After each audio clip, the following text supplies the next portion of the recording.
Hey folks, Randy Newberg here in toasty, super hot Las Vegas, Nevada. Trying to stay hydrated, trying to stay cool. And as kind of a bum out on the street, some guys came by and said, man, I think I know that guy. And Lorenzo and Brady from Go Hunt say, we better save this guy from himself because it is hot down here. Toss you in the AC. Yeah. But now you guys have this air-conditioned office. You have water for me. So anyhow, folks, thanks for listening. We are going to solve all of the world's hunting problems. We're going to teach everybody how you can draw a tag, how you should hunt every year. I mean, if there's any unsolved hunting problems by the time we're done, I can't think of what it would be. Me either. I mean, both of you guys have been on the podcast before. Yeah, I've been on once before. Yeah, and Brady, you were on. There's even a rodeo going on in the back. Yeah, we had a lot of things like. But people wanted to hear about all these big mule deer and all this other stuff. So anyhow, folks, we're going to solve a lot of the world's hunting problems today. But before we get to that, we want to thank Leupold for being the title sponsor of Leupold's Hunt Talk Radio. Great company, and we'll get into them in a little more detail, I think, because we're going to talk about some of the great gear you guys now have in your gear shop here. And I think that gold ring is, when I was doing the tour out there a little while ago, I saw a lot of gold rings sitting out there. It's been very popular for us so far. Yeah, it's been awesome. So I'm thankful for all they do for our platforms. And then addition to that is Onyx Maps. They're getting ready to roll out some new stuff. I got to see it last week. I'm not sure if I was supposed to say that, but that's the problem is when people give me stuff to experiment with, they're like, Newberg, don't say anything. And then it slips out. You just want to share the good info. Yeah. It's like, yeah, I can't be selfish and hog all this for myself. So, but Onyx Maps, if you go out there, onyxmaps.com, and you use promo code Randy, you're going to get 20% off all of their hunt app products. So, as they say down south, go get you some. Orion coolers. Right now, I needed an Orion cooler full of cold beverages here because it's... what's this? How hot is it supposed to get today? 117. Which could break the record for June. It is going to break the record for June, hands down. Like, that's August style weather right there. Wow. It's unbelievable. Orion Cooler should come down here and do their testing of their product. See, we have the best testing facility ever in our warehouse because swamp coolers don't work when it's that hot, so we might as well just use it in there. There you go. See what happens. It's no wonder all the guys are in shape. I didn't see any portly folks back there. You guys don't feed them, or you just make them work that hard? It's a sweatshop on its own back there. True sweatshop. You can't get away from it. But anyhow, OrionCoolers.com. If you use promo code Randy on the world's best cooler, you're going to get this really cool tumbler that has our Hunt Talk logo. And certainly, last but not least, probably last because people are going to find out a lot about Go Hunt and the service and why I use it and what kind of crazy hunters work and live here. But if you want to draw lots of tags, if you want to know the best draw odds, if you want to know all kinds of stuff about every Western state, gohunt.com/insider and use promo code Randy. And now we used to have a different, I guess, premium, whatever you want to call it. Now they get $50 of credit at the gear shop, right? Correct. $50 of store credit to the Go Hunt gear shop. Right. Instantly. You can go buy something for $50. Exactly. Thanks to Lorenzo and Brady. It's on us. It's on us. And I noticed you guys didn't have any like dime store, dollar store stuff back there. Everything I saw was... Yeah, we put a lot of strategy in that. Like Brady was a huge help with that. A couple of our other big backcountry hunters, Trail, some of our other network. But basically what we carry is what we carry. Right. That's what's in the store. If it's in Brady's backpack, that's what's in the store. Yeah.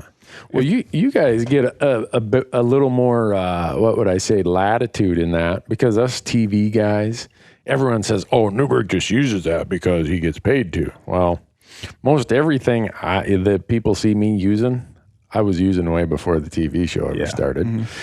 And I would say if you stacked up everything in my pack, we did a bag dump on our YouTube channel, and I looked at, I think there were 3 things there that I have an agreement with people. All the rest, that other big pile of stuff, no, I don't have agreement. I use it because it works. Yeah, Whereas you guys have the luxury of saying, all right, we're going to send everybody out, work it, use it, test it, and we'll decide. We test a lot of gear. Yeah, if it meets our standards. So if people knew how much thousands of dollars hunters waste every year trying to find that right stove, trying to find the right sleeping bag, the right tent setup. Yeah. It's like all those experiences we've had, like, hey, here's what actually works. Yeah. And show people that. Yeah. Brady and I might start crying if we tried to add up how much we've wasted over the years. Yeah. Literally. My friends from Montana, they're like, oh, Brady, you got any extra gear for me? Like, yeah, here's some stuff that didn't work before. Yeah. And they tried. And they're like, oh, then they end up buying something else still. But Yeah. You know, I should have filmed my Come and Get It event last spring because it would have given people an idea what didn't meet the standard. Mm-hmm. Because it seems like every week a new box of stuff shows up on my porch and my wife is like, what is that? I don't know. So I go try it and use it. And if it works, it stays in the trailer and in my pack. Yeah. If it doesn't, it gets put over in the corner. I have this 30 by 50 shop. Well, you get enough clutter in there, sooner or later, you got to have a Come and Get It event. And that was the stuff that didn't make the cut. Maybe it'll work for someone else. I don't know. Exactly. Every style of hunting has a different application. And I mean, you guys have how many people here testing and hunting? And 7. 7 people out. And then within the network that they all have too, I mean, we have, I don't know if I had to throw out a number, 50 plus within our network that is just constantly buying the new, whatever it is, you know, the new thing that a Western hunter needs to have. Some of it's, you know, a perfect blend of marketing is why somebody will buy it. And some of it is because it's actually the best out there. So, you know, we have a pretty big network that is just constantly wasting money, as we would say, to try to figure out what the best of the best is. And that's what we do. Is there any more objective feedback, though, than buying it yourself and trying it?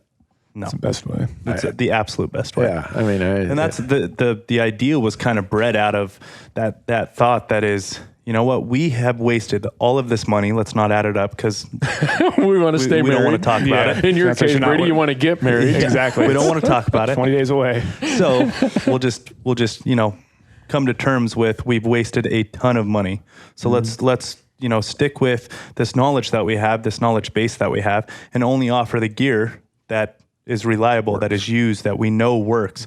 So people can come into our gear shop, be confident that what they're buying is going to work for them. Yeah. I think one of the biggest things about retail stores and those big box stores is the amount of gear that you have to choose from is just completely overwhelming. Right. And there's no education there, you know, and it's not on their shoulders. It's hard to be educated on a product by reading the back label, right? Yep. It's really tough to know that. So for us, we have the ability to have this education platform within our gear shop about how much everything weighs, real life product testing videos on each one of our gear pages. I mean, it gets super deep with us on education, so you know what you're buying, you know exactly what it is. Yeah. Well, I go into some of the big box stores when I'm in a pinch, and nothing against 19-year-old college guys, but that's usually that's often who's behind the counter. You want that experience, but right. They can't quite get it yet. They will, but I want to talk to a Brady and say, you know, when you shoot those big mule deer,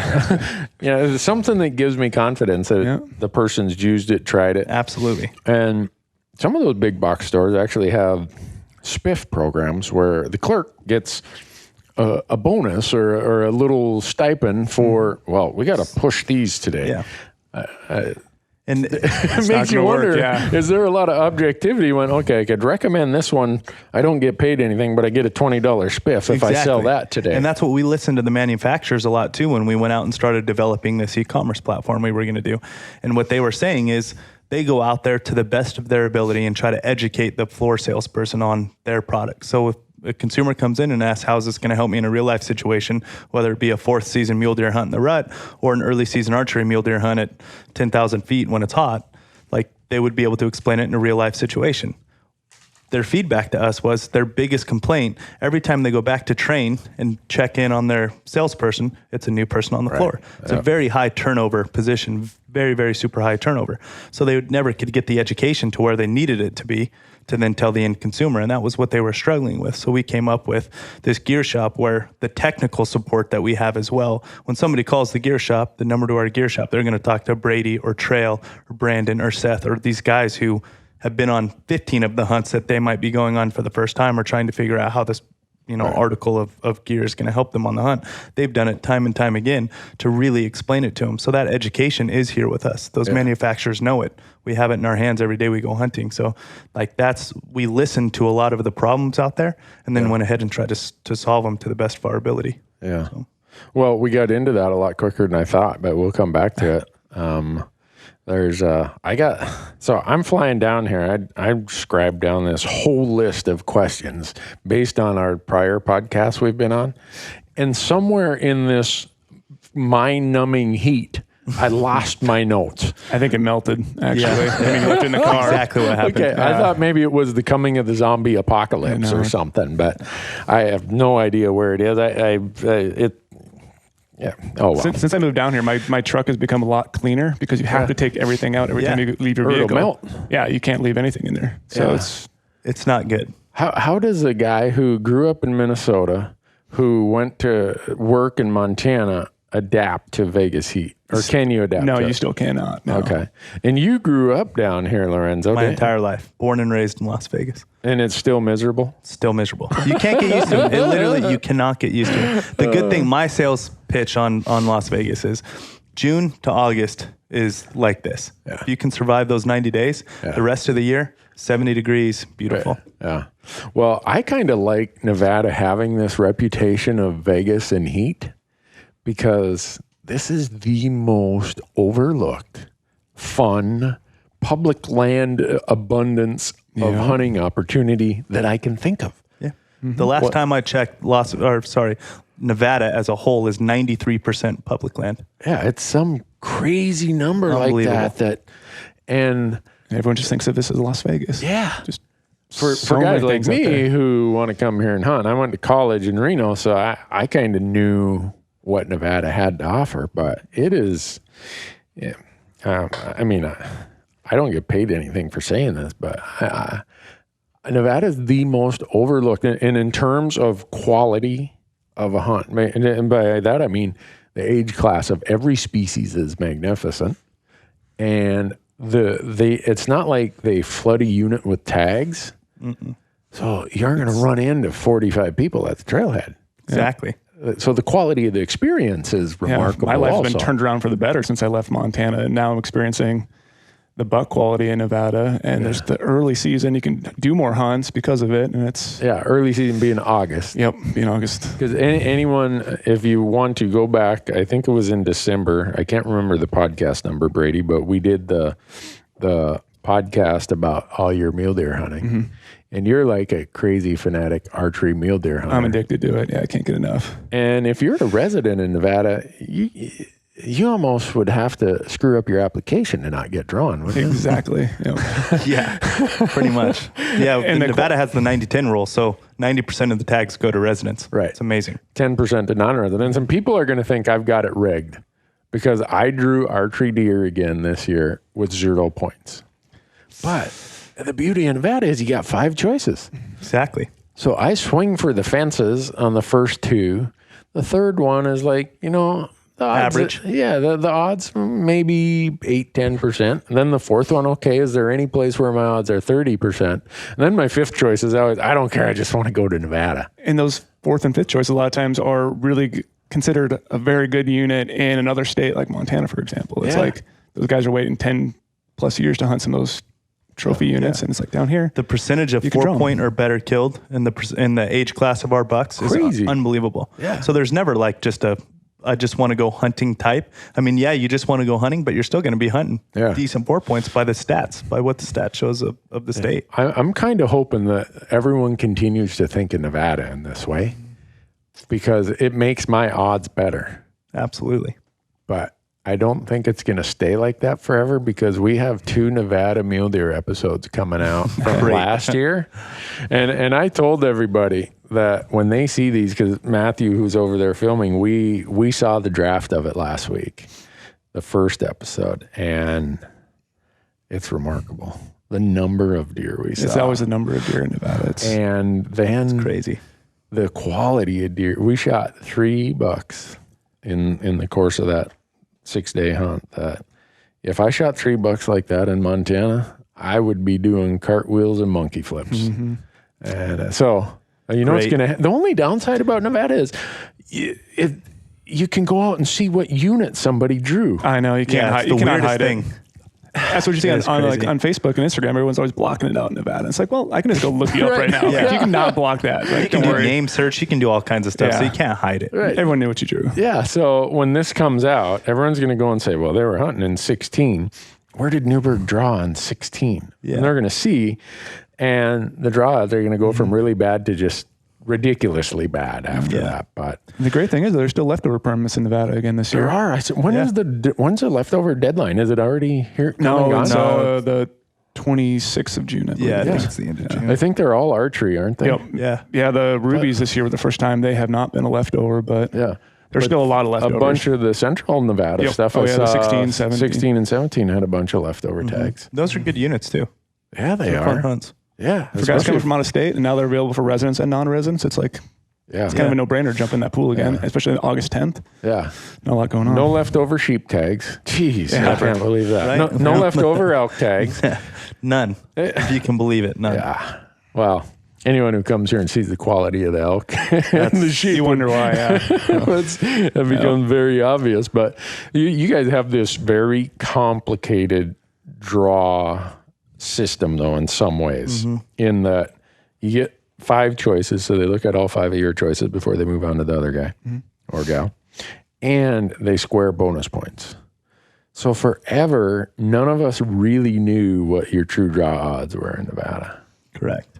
And then along comes the Go Hunt Insider, and you guys, I don't know, maybe it's just coincidence, but since you guys came out with your Nevada odds, I've drawn deer every year. You've had 2 tags.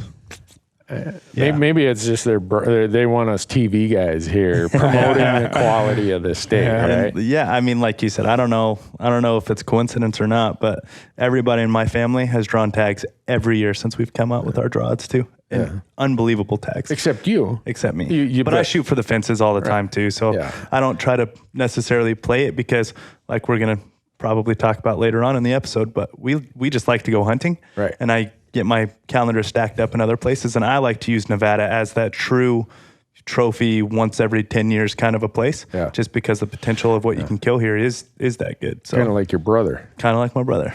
But my brother's been on a roll. I don't know how he's done it. Lorenzo's brother drew a desert bighorn tag this year. And he drew the best elk tag in the state last year. What? Yep. And he drew the best mule deer tag in the state the year before that. What? He know the governor or the director in some manner? Well, he always likes to talk to me about my luck because I drew that the New Mexico bighorn sheep tag. Right.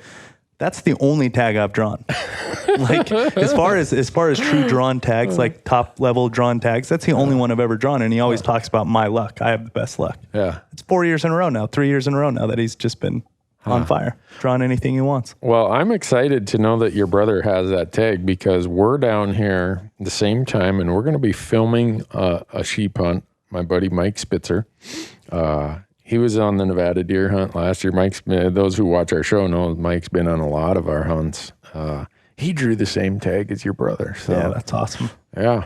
All right, well, if you guys have one that's just not quite big enough, let us know where he is. We'll go and clean out the gene pool there. We don't want any. The nice thing is that south side of the unit's only about 3 hours away from right here. So Blake and I will be able to go. Close? Yeah, Blake and I will be able to go scout quite a bit. Cool. So it should be good. Huh. Well, I don't know what we're going to do. We're thinking of doing a semi-live hunt about it. I'd be I think interested. it's a great idea. I'd be interested to know what this audience thinks of this. But here's the plan on YouTube. We did this bear hunt, semi-live bear hunt, a month ago. But we're thinking we'll come down a week early and scout. see where Blake and Lorenzo aren't, and say, well, that's obvious. If they aren't there aren't any big ones there. But we'd come down, and every day what we saw, we'd kind of do an inventory of the rams, throw it up on YouTube the next morning, and say, all right, folks, what would you do if you had this tag? Yeah. Because let's face it, sheep tags are once in multiple lifetimes. You know? And the otters can feel like they're a part of the hunt a little bit more. Yeah. Always cool. And that's the funnest thing about a sheep hunt too, is because it is that top of the line lifetime type hunt, top of the line lifetime. It's like when you go out there, you're going to see a lot of animals and you're going to be able to choose from a lot. So you're going to have that inventory list. One of my favorite films that you guys ever did, or episodes you guys did, was the Breaks Bighorn Sheep Tag. Yeah. The reason why I loved it is because the inventory of rams. Yeah. Like you got to see so many and decide which one's which. And obviously that crazy turn of events with the one that he wanted. But I mean, that was my favorite episode by far. Yeah, we did see a lot of rams. It's crazy how many guys I know in Montana who drew the Breaks sheep tag this year. Yeah, I've been seeing that. My dream tag. Send some luck my way.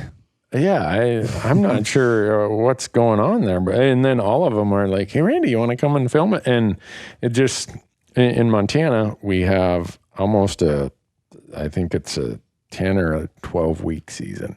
That's the best part. That's a great thing for them. But if I was to come and film and they hadn't seen or hadn't got all they wanted out of the hunt, they're trying to be picky too. It's like, I don't want them to feel the pressure that, oh, Randy and his cameras are here, so we better shoot something and end the hunt. So I usually just tell them, look, guys, you don't want me and my baggage filming your sheep hunt, because it's already a lot of pressure on your shoulders on a tag like that, so you don't have to add any more. Yeah, so I usually talk my way out of those, but Matthew, my son, drew a moose tag in Montana, which that's going to be a ton of fun. So we've got some cool hunts coming up this year. That's awesome.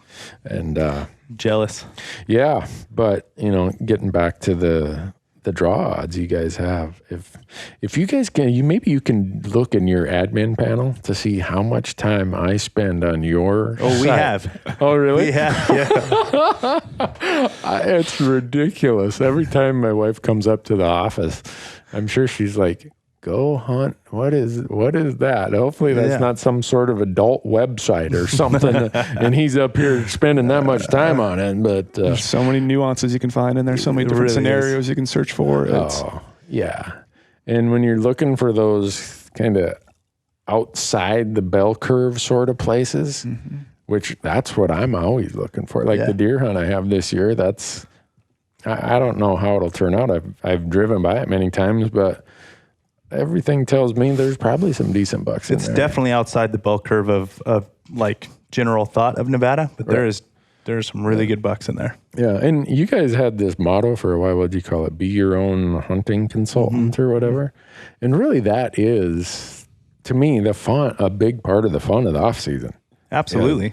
Yeah. I'm plotting out my own strategy, whether it's absolutely. And it's nice to finally have as good odds as you guys have, which gets me to the next question, and it's application strategies. I get asked this a ton, and I can't imagine how many times you guys get a lot of emails, a lot of comments on your profiles. I'm sure everybody is like, well, what should I do for this state, or what should I do for this species? And I approach it when someone asks me, or even my own self, because I got to have so many tags to film what we do. But I tell people, just make sure you go hunting somewhere this year. I don't care where you live. And that's the biggest thing. Just make sure you're going hunting. Yeah, there's so much opportunity and that's what everyone doesn't understand. There is so much opportunity. Like we struggle, we already have so many hunts, we can't fit anything else in there. We got to start cutting back because you could draw all these hunts. Like people just go for the trophy stuff. Go for these easier ones. So many hidden gem stuff out there. And define trophy. What is that? To me, it's quality of the hunt. Being able to get away from people, having the hunt to myself, feeling like I got everything out of it that I wanted to. Yeah. And there's a lot of those hunts out there. A ton of those hunts out there. And before we turned on the mics, I was telling you guys about the Arizona over-the-counter deer thing. Yeah.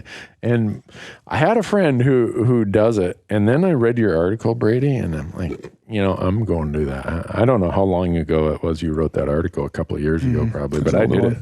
I did it here in January of 2017. It's a blast. You will never see another January pass without Randy Newberg setting up his camp somewhere in Arizona with his bow in hand. Yeah, and if you didn't tag out, turn around and use that again in August. Right. Yeah. And if you need to fill a hunt, turn around and use that again in December. Right. It's awesome. I mean, you have a lot of opportunity right there. That's 3 months of potential hunting you could do to fill your calendar in. Right. And for me, I'm already buying the license because I'm applying. Because you're applying. For elk and sheep and everything else. So it's like, at that point, it's just, I'm buying the over-the-counter tag. Yeah, I've never seen a javelina in Montana, so it's probably the only place you can go down there and get one, so throw that in there. Yeah, when I did that last year, I shot a Mearns quail, I shot a duck, I tried to shoot a javelina. Those things are hard to hunt in the mountains. Out on the prairie or the flat manzanita or whatever that just so thick stuff. Yeah. Like when I was in Mexico, that's the hardest part, is trying to get a shot through all the thorns everywhere. And then in the canyons and hills, the winds are so swirly. If they smell you, they aren't hanging around. They have unbelievable sense of smell. Yeah. Unbelievable. I had no idea. That's the first time I'd ever hunted them. Yep. Eyesight and hearing. Fantastic. Yeah. Yep. But so next year, if I go down there and this happens, I'm shooting anyhow. But people are going to see this episode on TV, and TV has these weird rules that you can't shoot an animal in its bed, which I'm not sure who came up with that. To me, the epitome of an archer is if you can sneak being able up to do that on an alert animal. You one-on-one with that animal. Yeah, and shoot him in his bed. That's like as good as it gets. The most primitive, Yeah. So me and the camera guy, so there's two of us, we're sneaking across this rocky, noisy junk, and there's this buck bedded there. Buck? Yeah, probably 90-inch buck, which for coos deer. Oh, yeah. That's awesome. Coos deer with the bow. Yeah. That's fantastic. Stands there, he's 32, 34 yards, something like that, and the camera runs for 18 minutes, and I'm just waiting for him to get up so that I can shoot him.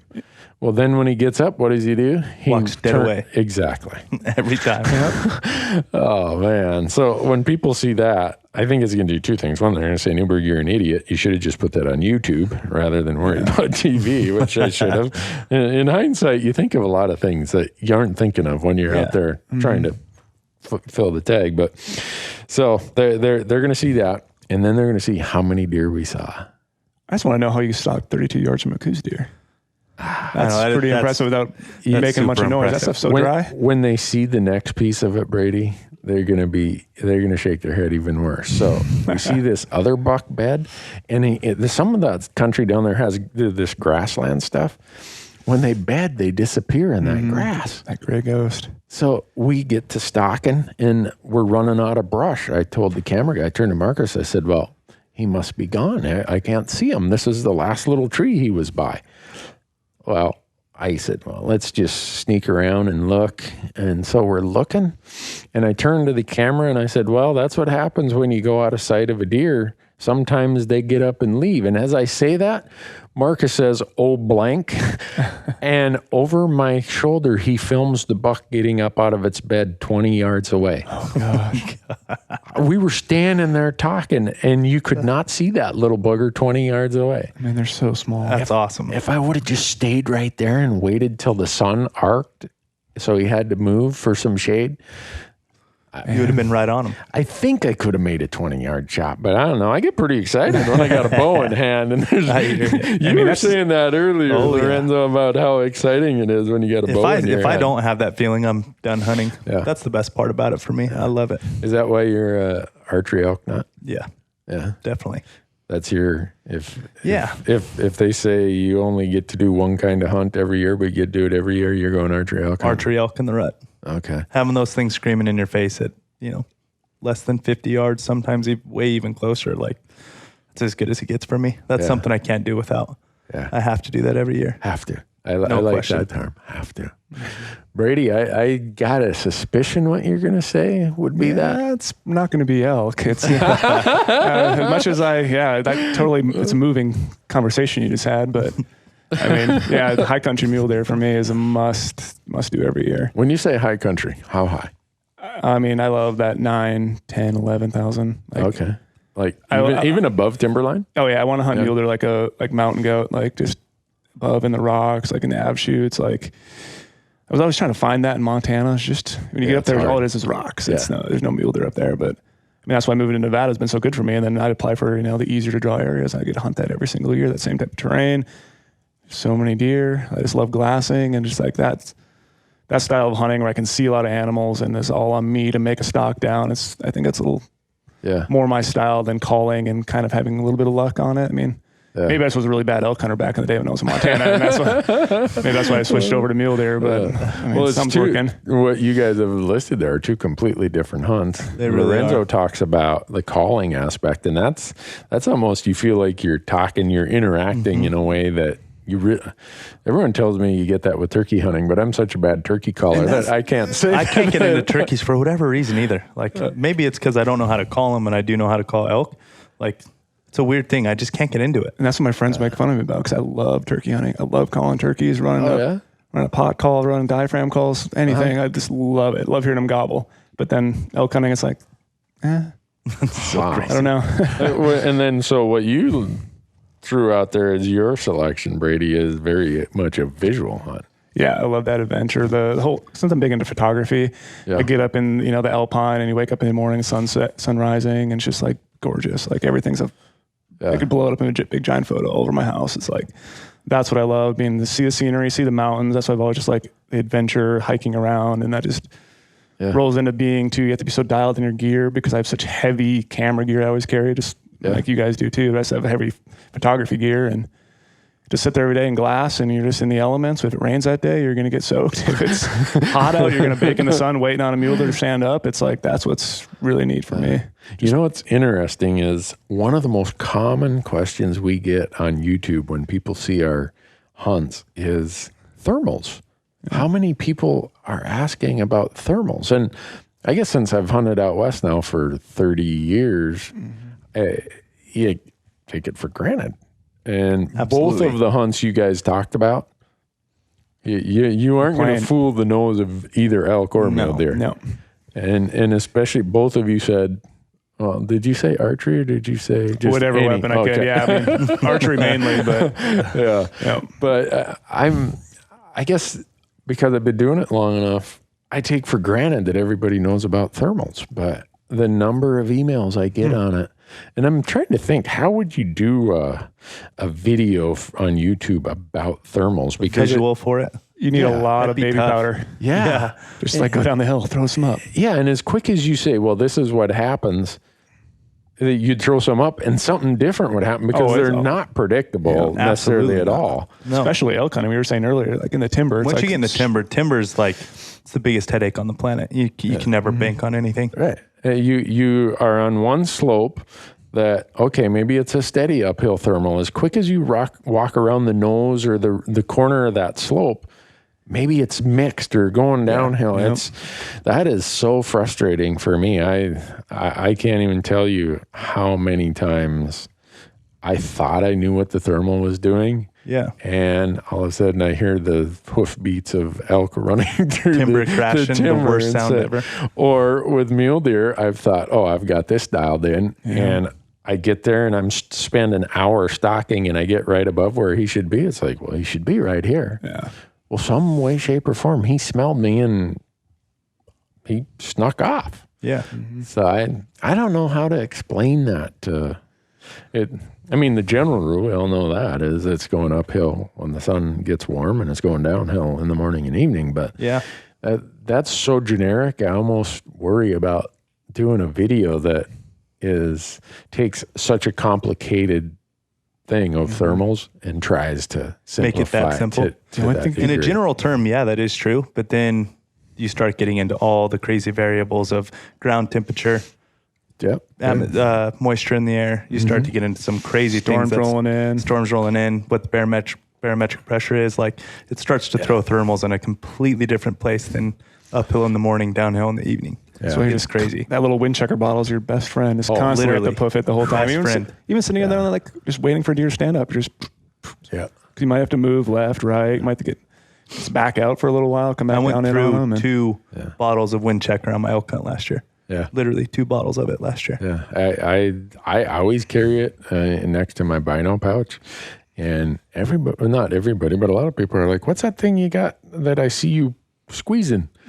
Oh, well, if you want to learn about thermals, here you go. Yeah. And a lot of times I'm doing that just as I'm walking, just exactly trying to see how the wind / thermal is responding to that vegetation or that slope or that side of the mountain. Or and it comes out of noise too. Like if you're walking, you want to be the wind to blow behind you, so you're walking towards an animal or walking towards that elk, or you don't know that area yet, but you don't want to spook them out. So still got to pay attention to noise. Yeah, but you guys get a lot of that opportunity to deal with that here in Nevada, because people don't realize how high some of the peaks are in Nevada. Even just how low the valleys are. Here. Yeah. It's crazy. We go from 2,200 feet in a valley to 13,000 feet as a peak. I mean, it's unbelievable, some of the country we have here. Yeah.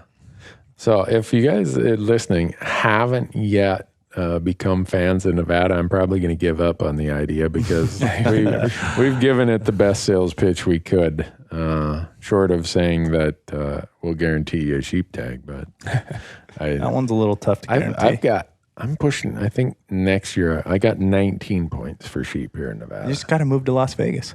No, there's not enough love or money. My wife went to high school here, and I don't know how she managed to live here while she did, but you would know that, Lorenzo, having grown up here. But I guess I think that should be a strategy. Like move down here, get residency. It's only burn 6 those months. Nevada points, and then you move back to Montana, get your Montana residency back. If I leave Montana, the first place I'm going is Arizona, and I'm buying a lifetime resident. We talk about that all the time. I need to set up a little Arizona's trailer over there and get turn my residency. Arizona's a year though, isn't it? Because Nevada's only 6 months. You move to Nevada for 6 months and you're a resident. But whatever it is, I'm moving to Arizona long enough to establish residency, and the first thing I'm buying, before food even, I'm buying a lifetime license in Arizona, and then maybe I'll move to Nevada. Because you got to think that might not be going on for very much longer. You think they'll change that? It's one of those weird things too in the West. It's hard. It's for us with our draw odds.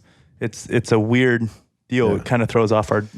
We figured it out, but over time, the reason why we did our Arizona draw odds a year later is those lifetime licenses. Yeah. The way it's put into the draw is different. So it's for people listening. See, we all assume everyone knows what we're talking about. Mm-hmm. What it is, if you move to Arizona or you're born there, whatever, if you buy a resident lifetime license in Arizona, and they only sell them to residents, and then you move away, you are not subject to the 10% non-resident cap. Yep.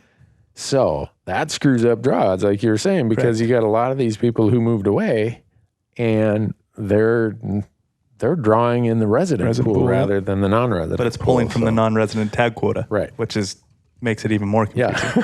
Yeah. So back to your point, I'm not moving to Vegas. I'm moving somewhere in Arizona. If I ever move. Yep. And then after I do that, I guess I'll worry about it later. Any other states have Idaho has a lifetime license, but I don't think it doesn't give you anything. Yeah, it doesn't do you any good other than you just don't have to buy the non. If Montana had one of those, just think how many people would move to Montana just for those sheep odds. Sheep odds, I know. That'd be crazy. They're bad enough as it is. I mean, just think about it. If you moved to Nevada, an easy math, you have a 9 times better chance of drawing a tag if you're a resident. So you're saying that my 19, probably by the time, my 19 points would be worth a lot. Yeah, because you only get 10% of the tags. Right. If you're a resident, you get 90%. Don't let my wife listen to this podcast, especially in March after it's been cold every day, and she's just shoveled out the driveway. Just take a picture of your car thermometer today and send it back. I never want to come here. Before you think about this, darling. But no, if I was moving, that's probably that's what I'd do. Arizona first, Nevada, then maybe you can move back to Montana. Maybe, but I'm not leaving Montana until I burn my sheep points. Yeah, I've got max sheep and moose points. I don't have max goat points. So if I never burn my goat points, I'm not too worried. I drew in 95. So I'm 2 points behind max in Montana. But I'm when my wife and I talk about, where are we going to retire? I'm like, well, I've already kind of quit. So I went from working to I quit. And retire implies you had enough money. Yeah. So I'll never have enough money to do all the things I want to do. So I just tell people I quit. Yeah. I love that. That's you awesome. retired from accounting. No, I just quit. I decided this growing up thing was I'm going to way start using that. overrated. I like that. Where were we going with? Oh, I told her I'm not leaving Montana till they take my sheep points. Smart idea. But she said, "Well, what are those odds?" I said, "You don't want to know." She said, "So, Montana for a we long might be time. dying here." You're saying? Yeah. I said, "Yeah, there's a good chance of that." But I did a podcast with some guys from Wyoming, and Buzz and Jeff. I tell you what, Wyoming would be hard to beat as a resident. It would be. They take really good care of their residents. Yeah, and Really good care. and the quality and the mix of public land and the quantity of opportunity that's there. I mean, Nevada does such a remarkable job with the limited amount of habitat they have. Yeah. Wyoming does a great job, but they just have quality or quantity of good habitat. The entire state. Right. It can hold any animal they want. If I left Montana, I'm not sure if you could get me out of Wyoming for that reason. And then also my pronghorn addiction. There's some big animals. I suffer in that addiction with you. Do you? Oh yeah. Well, I'm glad to know, because actually, since we started talking about pronghorn on the podcast, there have been a lot of people who've kind of come out of the closet and confess they have the same ailment. I don't know how you can't have that addiction. Yeah. It's an When you get unbelievable those things hunt. in the rut too. Yeah. Yes. If those things bugled, maybe a lot more people would give them a little more respect, But they're so aggressive. They just tear each other They up. are. It's crazy. They're fun to watch in September. They will chase They're each other goofy. and fight That's and awesome. carry on. And so, yeah, I don't know. Colorado though too. I might have to go to Colorado. Yeah. Oh yeah. For that mule deer. Mule deer and then over-the-counter elk. Yeah, I'd be that's able to do true. it in my You could do backyard it, yeah. every year, and then I'd be able to draw really good tags every 5, 6, 7 years. When you said that reminds me how spoiled I am living in Montana. Yeah. I get to buy over-the-counter elk every year here in Nevada. But I'm going on 10 points. Haven't had a tag. you've never had a tag here? Wow. No, 11. I think I'm like at 11 or 12 points. Really? Had a tag, yeah. Huh. And when you do draw, then you're going to be they just changed the waiting period from 10 years to what, 7? 7, yeah. 7 years. Yep. So you're going to be on a 7-year wait. See, that's why over-the-counter elk in Colorado appeals to you. Absolutely. To me, I take it for granted because I can already do it. It's like, oh, what the heck? Yeah. I have to make sure I hunt elk every year. Just like we were saying. I have to do it every year. It's something I have to do.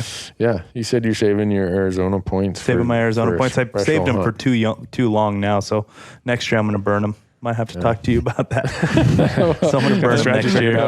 I don't know. I'm not that good of an Arizona expert. I get to go there a lot, and we've found this gem, and you guys see, this is where I have this kind of mixed emotion thing with you guys and all this information you give. A lot of this stuff used to be pretty good secrets, and then along comes you guys. All my secrets are not. And then I'm a data junkie, so when I write those application strategy articles, I try to throw some of those little gems out there. I want to call you and hey, Brady, you didn't have to go that far. Yeah. Save something for next year maybe. So, but no, stay ahead of the curve. I will never have more than 5 or 6 Arizona elk points. That's how I feel. Because I'm going on a late rifle hunt or something. And I can't say that you'll always be able to draw it with 6 points, but that's my goal. Yeah. That's what I want to get to with Arizona. That's what I should be using Arizona for. Yeah. I can hunt them in the rut over the counter every year in Idaho, Colorado. Right. That's what I'm going to start using Arizona for. Yeah. So we kind of got into this application strategy thing. And I think that's where this path started. And this is so typical for this podcast. We start down First Avenue and we end up taking Johnson Street to the right. I'd rather take the gravel roads around anyway. Okay. All right. It's the beauty of a podcast. I love it. There's a lot of things to talk about when you're trying to solve the world's issues. Yeah. So application strategies. Now that you guys have said what your species are that kind of get you wound up, how do you approach it, Brady, as far as, all right, I know I want to hunt mule deer X number of places each year. I mean, mean, do you have all right, I'm just going to apply anywhere, any place, or is it, if I'm going here, I want a really good hunt, but I've got my fallback or. Yeah, I have kind of a pretty good strategy lately. I mean, I always do the Montana thing. Usually could always get those pretty easy, except for this year. Right. Did you draw this year? Yeah, me and my dad drew, and then my brother who I always take, he did not draw. And my dad's friend who I take, he didn't draw, but his son did. So we have 2 tags we're trying to fill. So we're trying to do the alternate list right now and hopefully get the turn back program. But I mean, that's been our family Thanksgiving hunt forever. Yeah. I take those guys up there. But so I always try to do, okay, what's my over-the-counter hunts I want to do this year? Back in the last few years, it's been Nevada, Montana. But this year, I decided to shoot for the stars in Nevada and kind of save my points for 1 year to get maybe a, quote-unquote trophy unit instead of my normal hunt. But so do Montana, and I figure I'm going to Idaho as well. So I know I have 2 hunts already. Yeah. And Idaho thing's just great, and Montana thing's great. And then I know, okay, what's my other states? What can I do? I'm not just throw my cash everywhere. I kind of have the states where, okay, Arizona's always just shoot for the stars, but the way the whole draw system works, I always can figure out my draw results before I have to apply for some of these other states. So that's what I did this year with Wyoming. Figured out I already drew a lot of tags, so I just applied for points this year in Wyoming because I knew how that's going to roll. And so I have 5 mule deer hunts this year already. Whoa. Yeah. Montana, Idaho. I have a Utah General. Okay. And then I have Idaho, and then I have Colorado, and I'm going to, do the 2 tag thing in Idaho. So just the way it works, you can always just play around with it too. And the 2 tag thing. A lot of people don't realize you can buy 2 buck tags in Idaho. You have to buy them at the non-resident price, the second one, so it's expensive. But hey, you're going there already, might as well just in the back of your mind, hey, I could take that animal if I have an opportunity to, and then still keep hunting again. I mean, if you've already bought the non-refundable license and you're already there. Yep. Do you think that the winter is going to... Oh, yeah, it's definitely going to play an impact. But I figured going there was going to be better than, I'd have to piggyback to jump on Wyoming again last year, because last year I hunted Wyoming and took a deer. Yeah. So I was like, I'd rather risk it in an over-counter area than risk it on someone else's points and maybe have a bad hunt for them, even though it could be the last best year for quite a few years. But and I love new adventures and new hunts. So I was just like, I've always wanted to do it, always want to cross it off, and just finally do it this year and take some llamas in. And so the whole application. 5 mule deer. 5 mule deer hunts in 1 year. Yeah, it's a lot of mule deer. Yeah. It's an addiction. I'm waiting for the year I have 5 pronghorn hunts. Yeah, right. Yeah. That'd be fantastic. I would. Oh man, I can't even imagine. I wouldn't sleep for a month if I knew I had 5 pronghorn tags. Good problem to have. You sleeping well knowing you have 5 mule deer hunts? Ask my fiance that. I don't think. She's like, what are you doing up right now? And I'm like, I'm just scouting on my phone really quick. Just don't.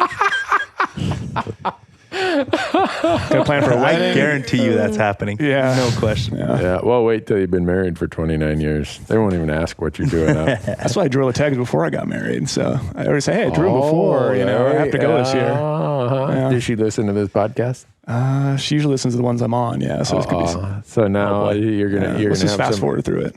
Oh, you're gonna have some explaining to do. Mm-hmm. So what's your strategy, Lorenzo, when it comes to making sure you get to hunt elk every year then? So the other thing, I absolutely love high country mule deer hunting too. Yeah. I've fallen in love with it, doing it with him. I've been fortunate and blessed enough to hunt some sheep too, so I love the backpack style hunting. Yeah. But for me this year, I was going to use Wyoming to go in as a high country mule deer hunt, but with the winter, some of the conversations we've had here in the office, it was kind of a, should we do it? Is it still going to be good? Thinking that those 4 or 5 year old deer made it through the winter, still going to have a good choice or a good, selection to go on a high country hunt for mule deer. Decided against that, just bought some points to see what Wyoming's really going to do this year. So maybe next year I'll do that. But this year it was thinking about, years past, harvest success, what has come out of some of these other states, the winter, which had a huge effect this year in a lot of places, and we definitely didn't take that lightly. So that was kind of where mine started. And then the first thing I always think about is Nevada, because I'm a resident here. I always have a chance at drawing the best tags. Yep. So here's my chance to shoot for the stars. The top 5 elk hunts, top 5 deer hunts, top 5 antelope hunts. Let's try to chase the best ones. Mm-hmm. I didn't draw in Nevada, but the very first thing I do after that is, okay, I know I can go to Colorado over the counter elk tag. Yep. And one of the guys who works for us here in the office, he drew a Colorado tag, Colorado high country deer tag. Cool. And I said, you know what? I love high country. You need somebody to go with you. I'm going to buy an over-the-counter elk tag, and I'm going with you. Cool. So I had been into the unit before. He's been in there before, and there's a lot of elk. So after the draws came out for Colorado, and he had that tag, I said, you know what? I'm piggybacking. I'll be your spotter, and if we see some elk, I'm going to go after them. They'll be in the rut, so it'll be that fix for me. I'll be able to do that. And then beyond that, it was, Idaho I use for over-the-counter as well, just because it's always a place you can go. Right. There's an over-the-counter whitetail mule deer tag. Yeah. I don't know if I'm going to be able to do that this year, but the nice part about that is it's over the counter. I have time to decide. So whether I'm going to go on that hunt or not, I still have a lot of time to decide.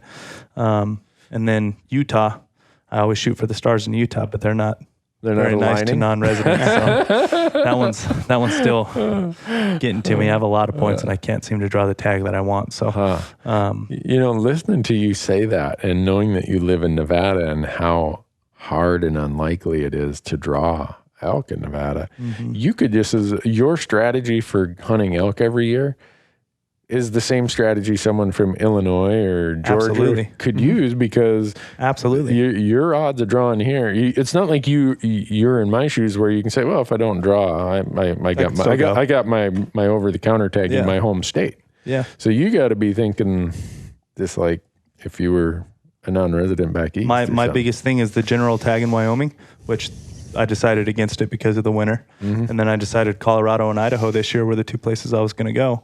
And then New Mexico has really good draw odds for non-residents. So me and one of our guys from here in the office again, Trail, him and I are going to head to New Mexico and go on an elk hunt this year too. Cool. But I mean, where my mind goes for application strategy is Nevada first, figure out what I draw or don't draw, and then I'll build my season out from there. And then when I don't draw, I usually chase the over-the-counter things. Or so many things out there to take very few points. It's like me with mule deer. It's like I draw a lot of tags that guys just overlook, and they're just like just shooting for the stars all the time. Yeah, right. I'd rather hunt more than wait. And the biggest thing I tell people with application strategy is like, what do you want out of the year? Right. Not everybody can go on 7 hunts a year. And that's what I try to do, is go on 7 hunts a year. That's a lot. That's a ton of hunts. But we're in the hunting industry. I get to hunt as part of work. I'm single. I don't have to, do a lot of the chores that most people have to do. So that's what I try to go after. So I use trophy states as shoot for the stars: Nevada, Utah, Arizona. And then I use the fill-in states of the general tags in Wyoming, over the counter, Colorado, Idaho. So in a general sense, you're right. I do use kind of that East Coast style strategy, because the states that I'm really shooting for the stars, I'm not going to hunt, but every 15 years, 10, 15 years. Yeah. And the rest of the stuff I just fill in. Yeah. So it's all about what you're really trying to get after. If you want to hunt elk every year and you want to hunt them in the rut, you can definitely do it. Yeah. There's no question. Well, I'm glad you said that, because we did a YouTube video that was called Hunt Elk Every Year. And some people commented and sent me emails that were like, that's horse hockey. Yeah. No. I mean, that's how we end up filming 6 to 8 hunts a year. Yeah, they're not always me, but we always have the fallback of Montana. A lot of times we go to Colorado and do over the counter. Usually my third choice, because New Mexico gives you 3 choices. I'm always putting something in my third choice that has you can draw way better odds. I mean, hopefully. Wyoming this year drew with 1 point. I said, you know what? I want to go. I now that I've burned my points in Wyoming quite a few years back, I'm not the guy who wants to sit there and accumulate 9-10 points again. There's no reason to.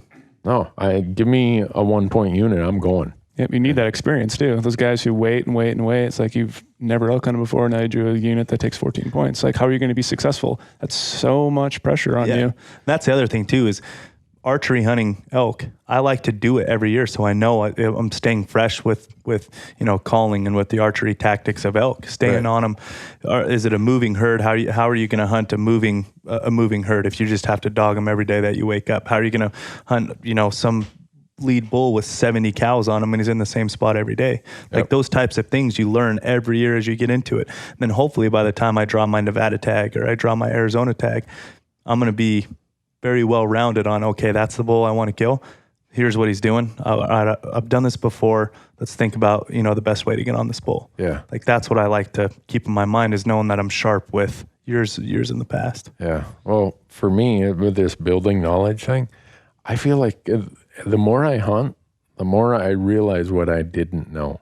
Yep. And it causes me to think, you know what, Randy, there's probably so much that the only awareness I really have is I'm more aware of how much I don't know now. Oh yeah. Mm-hmm. I went through this phase of, I'm a rookie, I don't know anything. And then I had a little success and started thinking I knew a lot. And now just the more I hunt elk or mule or whatever, it's like I am. Well, I've never seen that before. I'm borderline clueless. Yeah.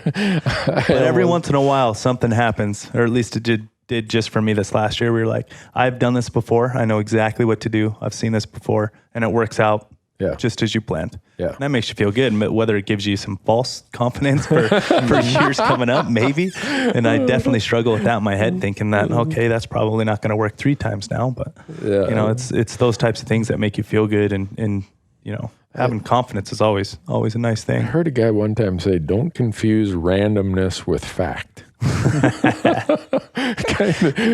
I've had that same thing happen too, Lorenzo, where I'm like, oh, well, that was easy. I'm going to do that every time. Yeah. Well, the next 8 times I try it. Doesn't work. It didn't work for the darn. But so what you guys have pretty much covered here is if someone didn't draw a deer tag, there's options. Yeah. If somebody didn't draw an elk tag, because the draws are pretty much, I mean, what do we got left? We'll hear about Arizona and Wyoming deer results. and sheep. And then you think we'll find out this week about Wyoming? Sure, hoping sometime soon. Antelope or deer. Nice for people to know. So we're pretty much done. Yeah. So I'm done. If you don't have your tag for whatever it is you love to hunt, there's still now's the time to grind for research for over the counter, and there's a lot of it. Yeah. I don't know. Some people say, oh, well, I'm not going to go and spend all that money in vacation time if I can't get whatever tag. And I get that. I mean, if that's what they want to do, that's fine. But you can hunt that over-the-counter unit every single year and learn so much about it. There are over-the-counter and 0 1-point units where some amazing hunting happens every year, especially the guys who go back year after year because they got to know it. Just like you said, Brady, it's you just got to go.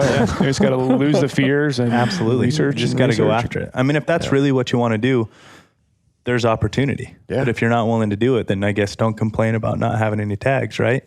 There's opportunity out there. Yeah. There's no question. Yeah, I think about that. And the day that I end up spending a fall sitting home, boy, I hope one of you guys will push me off the cliff. I don't know if that's possible. This guy's expired. He's perishable goods now. He's past the expiration date. Get rid of him. Whatever. But no, but all that stuff though, honestly, it starts with like all of us. We start in November, December. Actually, we're kind of starting now. Hunting. We're even kind of starting now about next year. But Brady and I are trying to use each other's points in some of these other states. But it all starts with picking the states, getting your budget together, picking the states that you want to start applying for. Some make more sense to start earning points if you don't have any. If you have them, obviously keep applying, but some of them make way more sense to start now than others. Yeah. And it's all sitting down and really understanding, all right, here's my budget. These are the states that make sense to apply and start building points. Mm-hmm. Maybe you can get lucky and draw a tag in some of them in the random draws, or Nevada, how it's just bonus points, no preference points. Maybe you get lucky. So it starts there. You pick your states of, all right, I'm going to shoot for the stars and maybe get lucky for that once in a lifetime kind of hunt. Here's my filler. Wyoming, call it, with those general tags. Mm-hmm. And then it's the over the counter from there. Yeah. That's kind of how we go about everything is, all right, these are the really good ones we're going to chase after with our points. Here's the ones we can fill in, as long as we have 1, 2, 3 points, we can go do it every so often. And then over the counter, what do we have left? It's interesting you say that. Just reflecting in our conversation here. All 3 of us have talked about an over-the-counter hunt we're going to do this year. Mm-hmm. It didn't even dawn on me while we were saying this. Brady's going over-the-counter Idaho mule deer. It's like one of the hunts I'm most excited about, too. You're going over-the-counter Colorado elk, if past history is any indicator. Mm-hmm. And I'm going over-the-counter in Arizona for coos / mule deer. I'll most likely be on that hunt as well. Yeah. So I'll be doing 2. So you think about that for anybody who's listening, driving down the road, sitting at the office, who said, dang, I really wish I had a hunt this year. We just named off 3 of them that anybody could do. Because I mean, Idaho never sells out their non-resident tags. Never. No. I'm trying to remember. I mean, some of their elk zones they'll sell out, but I can't remember them ever selling out their non-resident tags. And you're still hunting, no matter if you think it's not going to be the greatest hunt in the world. You're still out there learning, having fun. So the other part is when the Wyoming deer odds or deer results come out whenever in the next couple of weeks, there's going to be a ton of leftover deer tags there, and this is going to screw things up again probably. Last year we were hunting whitetails in one of those places that have a lot of leftover tags. And yeah, you're not hunting 4,000 or 5,000 acres of public land. You're hunting these 320 acre, 200 acre river creek bottom areas for whitetails. There are so many whitetails running around in North Wyoming. It's unbelievable. And as quick as those draw results come out, I could get on the phone or on the computer and I could buy that tag again this year. And I've already released 2 articles about leftovers that are available. Yeah, once Wyoming comes up, I'm going to release another one too. But I try to keep up on that and link every single unit on there so people can click over from, okay, this is the leftover unit in New Mexico. Click right on, jump to the unit profile. People can start researching and stuff like that. So just a lot of opportunity. Leftovers are great. Like I said, pick up a phenomenal hunt. I mean, you guys get into a lot of that too. I mean, the one thing I always do is I go to the draw odds and I sort it, and you guys have that filter where you can say, I want my odds to be 100%. Yep. Well, that tells me there's leftovers probably in that unit. A lot of the time that's definitely the case. So I go, okay, I have 0 points, or if it's a state with no points, I want 100% odds. Well, that tells me where the leftovers are. And I just start, because you, like you said, Brady, it shows up and it kind of starts in unit 1 down to 99 or whatever. I just start clicking on it, reading it, click on it. That's a big part of the application strategy too, because then you can use all your choices towards your more dream hunts. Right. And then later on, you can pick up that leftover tag instead of using that as your last choice. Yeah. And we saw nice bucks where we were in Wyoming. It was, people probably are thinking, oh, he probably went and shot a bunch of forkies or something. No. If we would have shot the biggest buck we saw, and some, whitetail there, they can somehow avoid you, and he did, but it was a 140-inch whitetail, which on a leftover tag, sign me up for that, man. Absolutely. So it's fun to be able to know that much opportunity exists, and people who follow our platform know we're doing all this on public land. So it's not like you got to write a great big fat check to some key to the gate or something. So, wow. Wait, and you guys got me back in application mode again. I know. I was literally just thinking through, like, what more could I do this year? Whitetail sounds pretty good, too. I'm trying to think of what hunt I'm most looking forward to this year. I would say it's probably my Arizona elk hunt. Yeah. That sounds pretty good. It's a special hunt. Yeah. It's, and we're not going to tell people all the details on that. I just... I'm not taking Brady's style where you tell everybody everything, because I already get a lot of grief.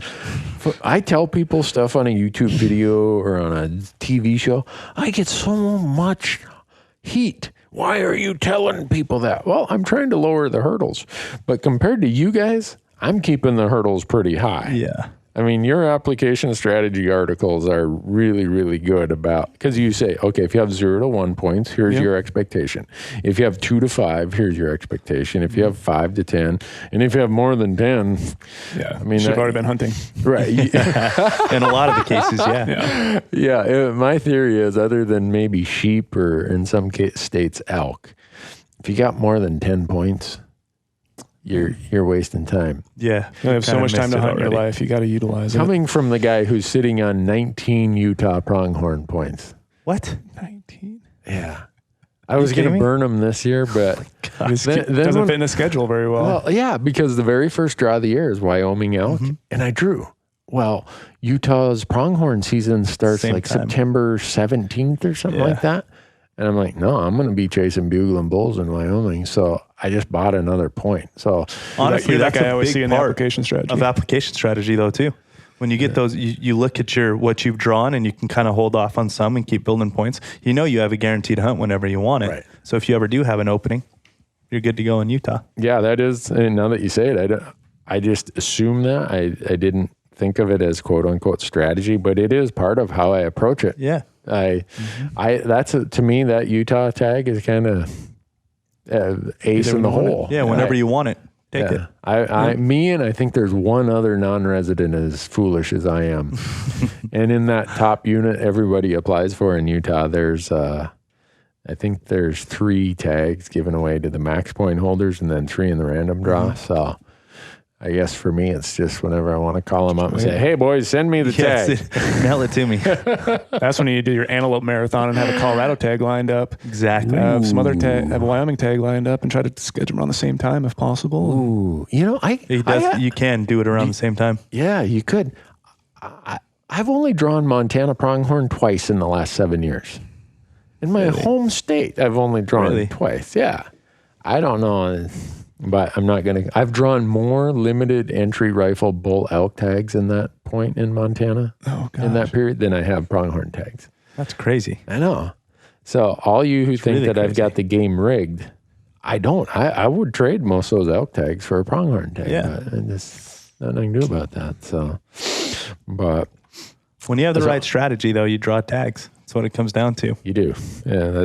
I keep dwelling on that, and I keep talking about it on YouTube and stuff. And that's why I'm glad you guys are kind of reinforcing it, because I think the audience gets tired of hearing me say it. They think, oh, you're just in the TV gig, Newberg. That's a different world. Not really. I mean, someday they're going to throw me off the network and YouTube's going to say, get out of here. But I'm still going to have a strategy of how I want to do this. Yeah. Just like everyone else, we just want to get out in the field. Yeah. Speaking of getting out in the field, and you mentioned how lucky we are that we get to hunt as many times and places as we do. You said, how many hunts do you think you'll have? 7. I'll be on 7 this year. Brady, 5 for sure. Right 5 now. for sure. Unless I do Arizona OTC. Yeah. So I don't know how many I'll have of my own, but it'll be plenty. I was talking on a podcast a month ago, a couple weeks ago, and I was talking about, because someone had asked the question, what do you do with all the meat? Well, whether I shoot 1 animal a year or I shoot 10 animals a year, I share. It's just, I grew up. When someone shot a deer, the neighbor got some, or there's an elderly person who maybe her husband doesn't hunt or passed away, we shared. I got lit up by a few people, and maybe it's justified about, oh, you just give all this away so you can go kill more stuff. And so it just struck me weird. I always thought that sharing was part of the hunting tradition. Yeah, that's how I was raised for sure. At least sharing the meat. I don't know. Yeah, my friends come over and help me cut up my deer. They're leaving with a lot of deer meat themselves. And I don't know. It caught me off guard that, like, oh, maybe I am screwed up. Maybe I'm doing something wrong, but I don't know. Sharing meat is like when I flew down today in the airport, ran into a guy who I know. He's like, hey, I got a bison tag. You want to come and help me? I'm like, when are you going?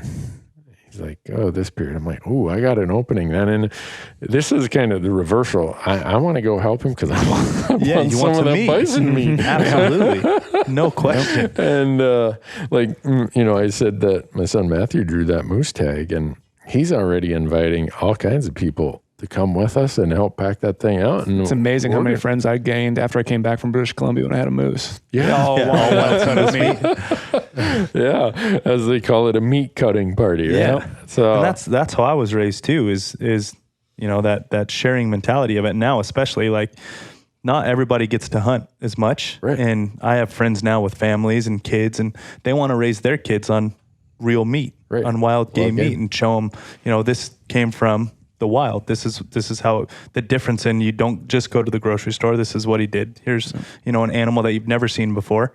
Yeah. These young kids, and this is where it came from.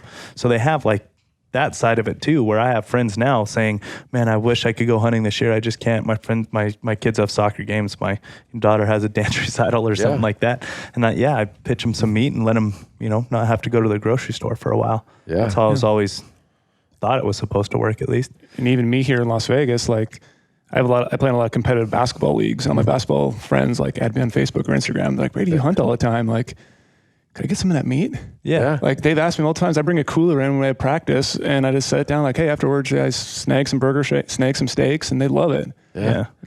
They really get into it. And I think that sharing thing is part of where a bright future of hunting lies. I was in Nashville for the Elk Foundation's National Convention, and a group asked me to come and do a public land hunting.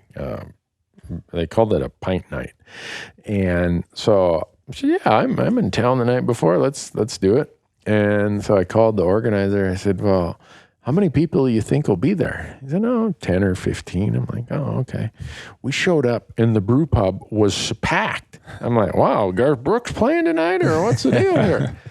It was people who live in urban type places where it's harder to go and hunt, but they are looking. There wasn't a person there, I don't think, over age 40. They were all younger, and they were all there because they'd come to hunting through food. Just about every one of them. And they wanted to know more about food and public lands, or hunting for food and public lands. And so I think about this whole sharing thing, and if the culture of hunting has been sharing forever, like I think it has, it seems like that's one of those avenues going forward that is going to help hunting. Absolutely. I think that's like, as far as I'm concerned, or at least my opinion, is the growth of hunting in the younger demographic is exactly that. Knowing exactly where your food came from, no hormones, none of that stuff. There is a big culture taking over that. I don't want to just go to the grocery store to buy the meat that I want. Yeah. And who better to provide that avenue of I guess, whatever they're looking for. We've been doing it for us. It's kind of funny. We've been doing it forever. Yeah. We take it for granted, but we can teach them so much about our lifestyle, our culture, when they have that interest. So I don't know. Maybe that's my rationalization about why I share. I don't view it as, I'm pretty passionate about it, to the point where in Montana, because deer are kind of like gophers around our valley there, we've got a late doe whitetail season that runs until January 15th. Every year I go and shoot 2 to 3 whitetail does, and to donate it to the food bank, you have to have it commercially processed. I love the gut and gillen myself. That's my favorite. We'll go down that path in a second. But so I go and do that, and I take them to the food bank. I don't give them some skanky old buck. I give them a nice doe, fat alfalfa fed does. And part of that is just, I used to volunteer at the food bank and saw, what protein is what the food bank needs more than anything. That's what's the rarest.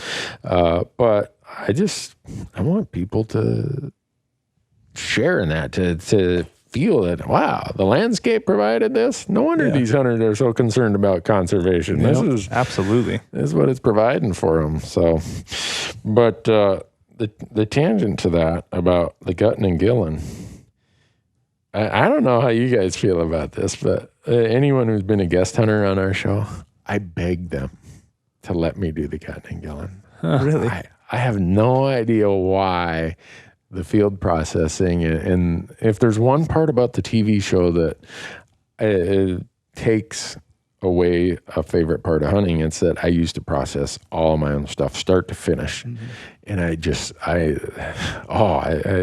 can't explain why I find that so fun and fascinating. But now, sometimes we're on the road so much, I end up having to rely on a commercial processor. But I don't know, maybe that's an ailment. It's addiction for me too, to make it yourself. And what kind of jerky do I want to do? What kind of seasoning do I want to add? Grinding it yourself. Like, I get into it. Yeah. Most of our guest hunters, when they see my crazy look of, can I take care of that for you? I must be almost overbearing to the point where like, well, yeah, I guess if it's that important to you, knock yourself out, Newberg. And the funny part is, I've got an allergy to deer and elk and antelope. Really? Like the fur? I got a friend in Wyoming who's that way about mule deer. Yeah. He's allergic to mule I'm deer. popping Benadryl before. Well, they don't see that on camera, but they're going to see it this year. So my friend comes out from Minnesota. He shoots a mule deer. I'm like, oh, Nick, can I take care of this for you? And he's a taxidermist. He gets to take care of a lot of critters. Yeah. He's like, Absolutely. have at it. Well, I forgot my Benadryl. And I start working on that thing, and instantly I'm swelling and my eyes are watering. The next day I woke up, my eyes are swollen shut. It's that bad of an allergy? Yeah. Wow. And so we couldn't even hunt that morning. It was so bad. So we went and filmed some stand-ups and some voiceovers and stuff. And when people see those interviews of me, they're going to be like, Randy get beat up at the bar last night? What's the deal? Yeah. That's crazy. Now it's to the point where my wife makes me carry an EpiPen. She's afraid it's that bad. Oh, yeah. Wow. It's really my friend bad. has to wear one of those like painter's masks, and he has the full-on gloves. Yep. Yeah, he did an article for us a while ago called like, I'm allergic to hunting. And because he really is. It's just mule deer. And he's walked through all the steps he has to take when he goes out there and be super careful about it. He loves hunting mule deer. Yeah. But he has to have... I've asked the allergist what the deal is, because it's not like I get blood on my, in your eyes or anything. And she said it's definitely the dandruff. Dandruff, yeah. But if I don't wear latex or rubber gloves, my wrists, it'll look like someone took a rasp. I get such big hives. And so I told her that. She said, well, it could just be the blood. If you get blood there, maybe you're allergic to more than just the dandruff. Or maybe it's just the fur is touching there. Yeah. So, but she suggested I start taking allergy shots. I'm not doing that. I got... It's a lot to carry in the field. Yeah, I was like, nah, not doing that. But too much to worry about at that point. Game bags. Yes. I'm a pretty big fan of synthetic game bags. You guys? What do you guys absolutely. Okay, because we did a gutless video on our YouTube channel, and we used a Caribou gear game bag.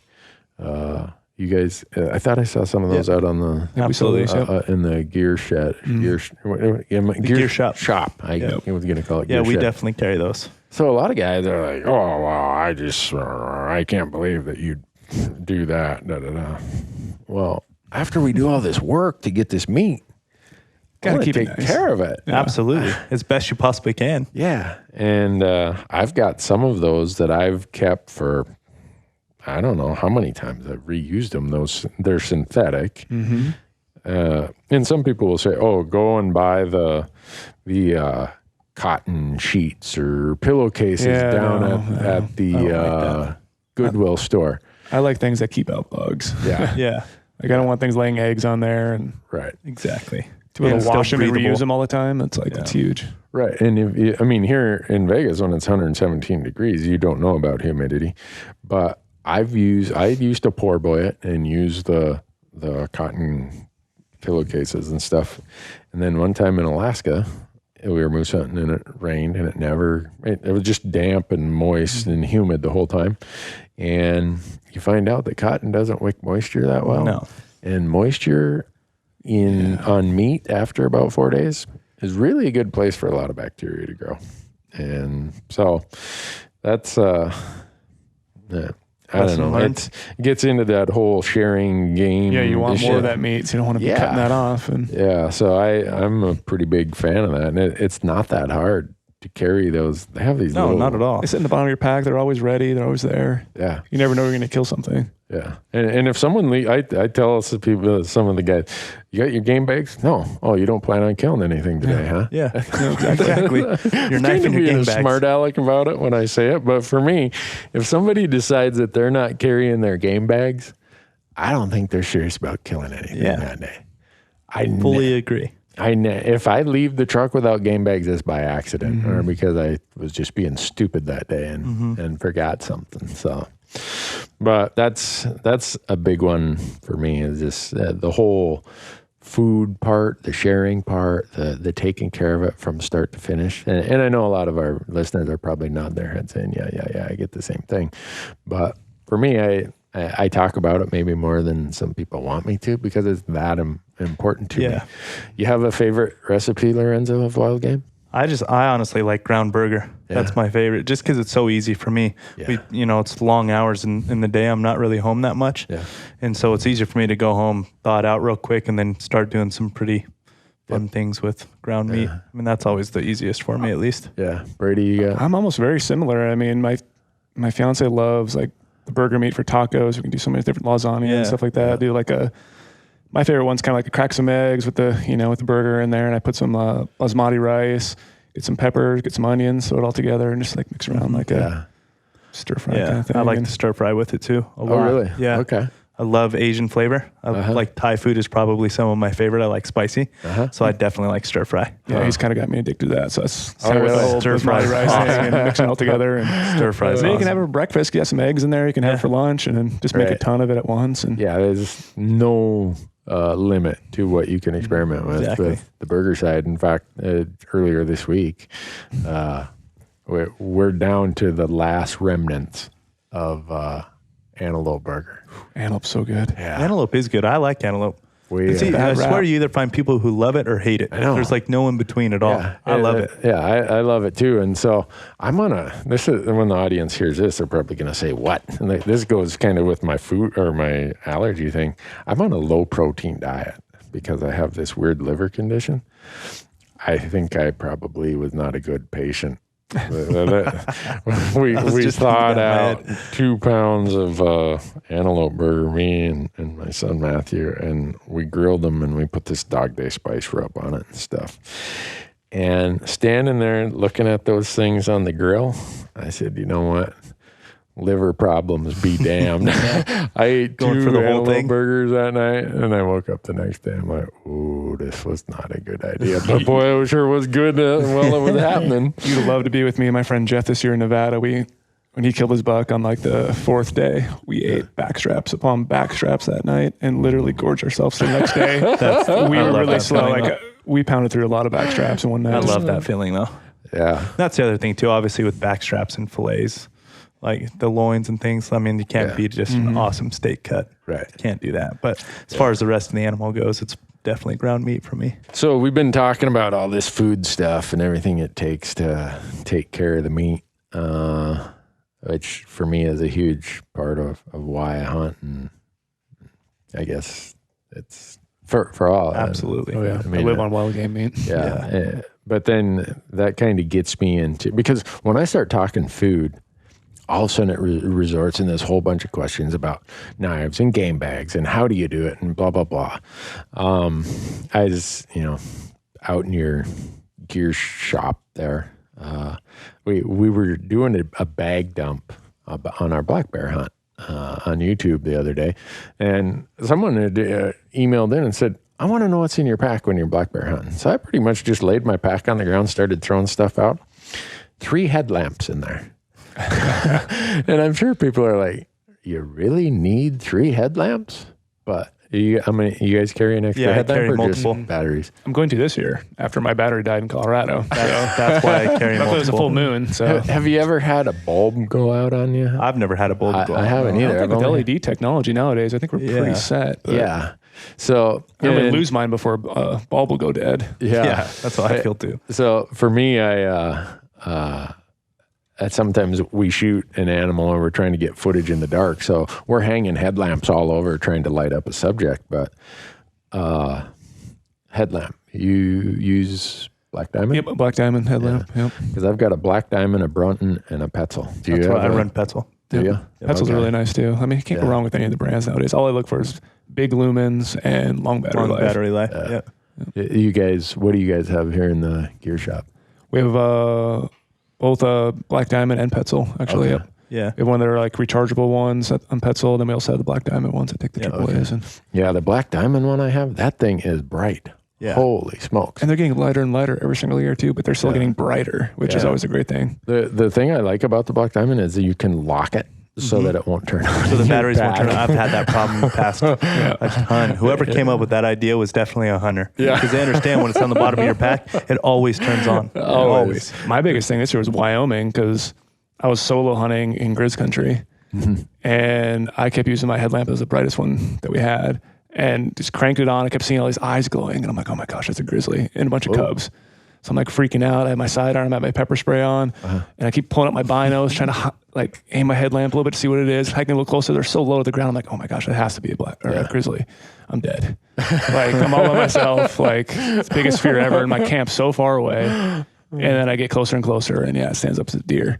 But like really? Every time I would see glowing eyes, I'd be like, oh no, this is not going to be good. And they're always low to the ground, but they're just bedded and let you get so close at night that I think, okay, it is a bear, and it's like a deer would have ran away. Like, what's the deer doing? But and it was raining and snowing on me, and so like those big bright headlamps, I think you can't sacrifice on the weight on the headlamp and just carry the brightest one you can. And I always have extra batteries and multiple just in case. Like you never know when you're going to need light. If you get trapped out there, whatever it is, like you just never know.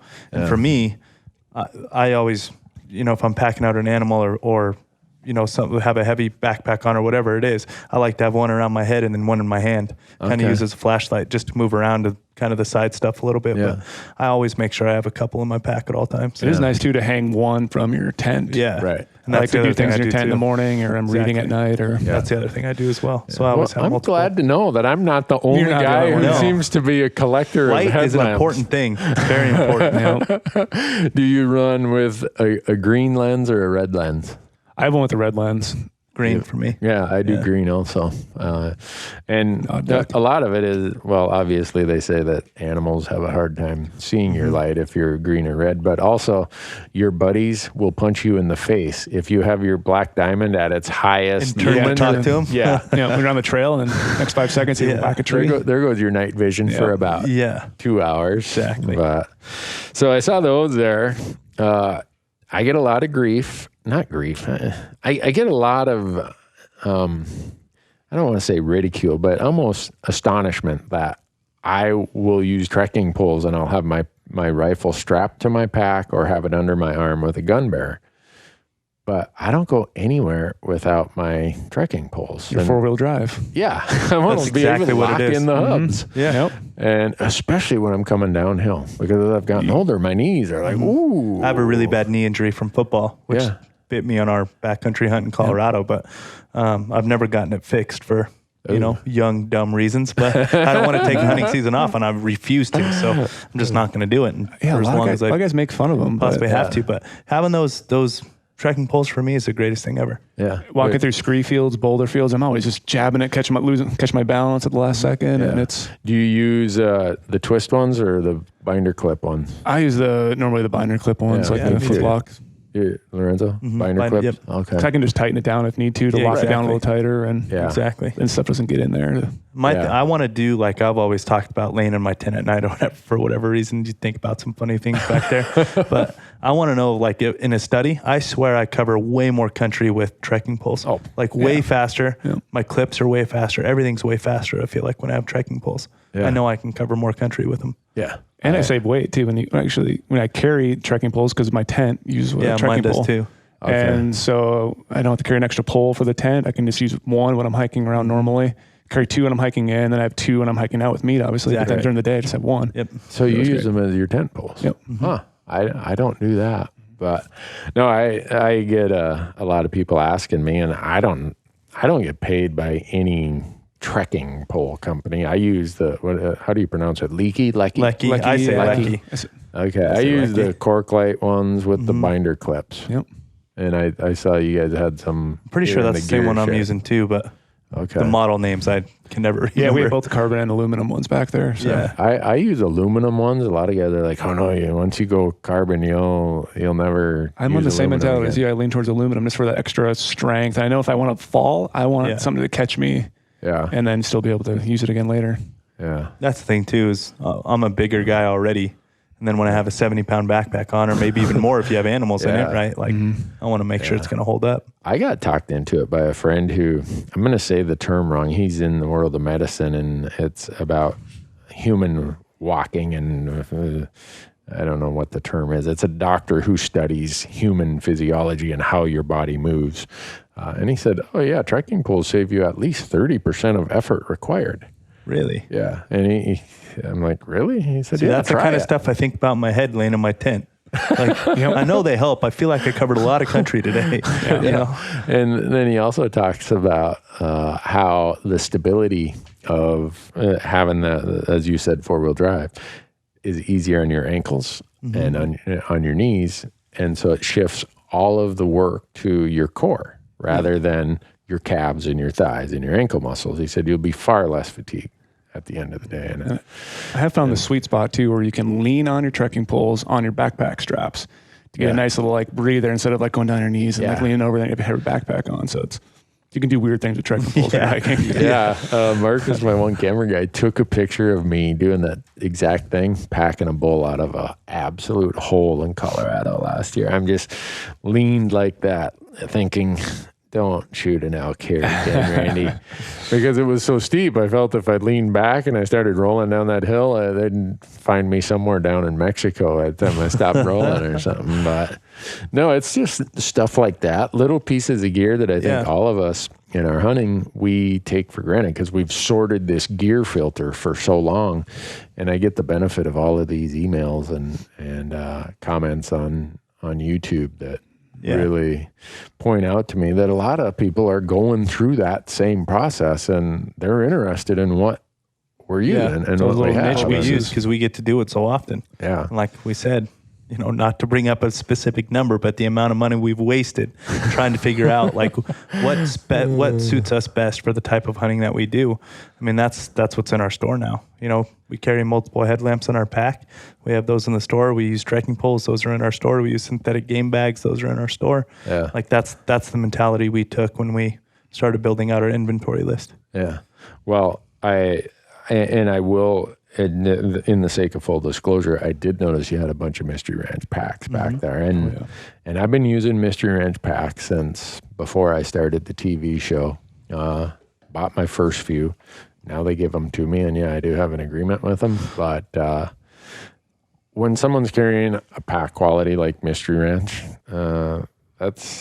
that's not something you invest in lightly just because you're casual about this. And, not at all. And so when I saw that, I'm like, well, you guys are getting pretty serious about this. I've fallen in love with that Pintler too. Last couple. Oh yeah, I've been using the last month. Have you? Okay. Nice, we take our gear very, very seriously. Yeah. Like that is one thing, because we can have all the tags in the world, we can have all this stuff, but if you don't have the equipment that's going to help you hunt better or help you, be able to accomplish whatever you want to accomplish, that's a massive issue. Right. It's going to be the number one thing that will hold you back is your equipment. Yeah. So for us, like Mystery Ranch, there is no question they are one of the top backpack manufacturers there is. I mean, they're bomb-proof. Yeah. They make a heavy load feel about as good as it could ever feel. That's for me as I get older. It's you want something that transfers all that weight to your hips, and you want it so that when you cinch that down, it's almost like wearing a piece of clothing. Yeah. So it goes where your body goes, not your body goes one way and the load goes the other. There's a reason all those guys on like the fire crew and trails crew, like they all run Mystery Ranch packs. And Mystery Ranch is fantastic. So in that, this is a little plug for Mystery Ranch, just because a lot of people email me and say, hey, where can I buy a Mystery Ranch pack now that they went to the retail model? So they could come to the gohunt.com and go to the shop in the header. Shop. So on the header bar, it says shop. Yep. And let's say they buy a Mystery Ranch pack. I was out looking at the site the other day. When did you guys launch the About a week ago. Actually, a week ago today. So it's brand new. Every item that's there, it says points. Or is it points or dollars? Points. So those are dollars. Stored credit dollars. Right. So if I buy that, whatever, say I bought the Mystery Ranch, Pintler, Metcalf, whatever, it will then, once the order's done, it throws some points in my cart. Or in my account. Your account. Yep. And that's if you're a member. If you're an insider member.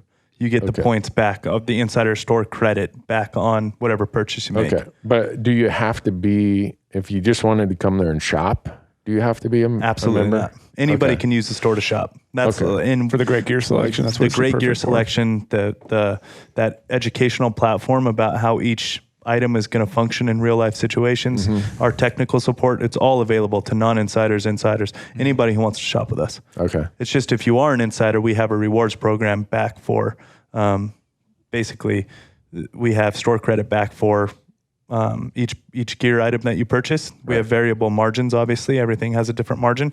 But with us being as efficient as we are and being online, we give some of our margin back to the insider members, just kind of based on a rewards program. So some of the things I looked and they're the same exact price, but there might be a small percentage more of credit back. Is that just because when you say you're going to share your margin, if it's a product where you get a better margin, they're going to get more points? Correct. Okay. Yep. Huh. Well, that's easy enough. Yeah, it's a great system. It's a value add for our insiders. Definitely. And that's what we wanted to do. We wanted to have the best gear shop, the most technical gear for anybody and everybody out there who's looking for an item. And that's why anybody can shop at the store. Everybody gets free shipping. Everybody gets technical support. It's just our insider members, we wanted to give them back something as well. And we gave them the rewards program. So what Lorenzo's talking about, folks, is at the intro of every podcast, you hear me say, go to gohunt.com/insider. And if you use promo code Randy, you're going to get $50 of store credit. Right off the bat. Right.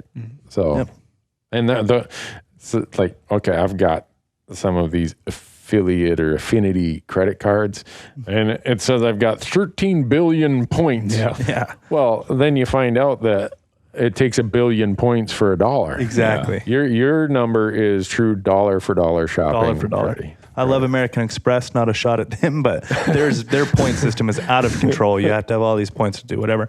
Ours is very, very simple. One point is $1. Okay. Can be redeemed on anything, doesn't matter. Okay.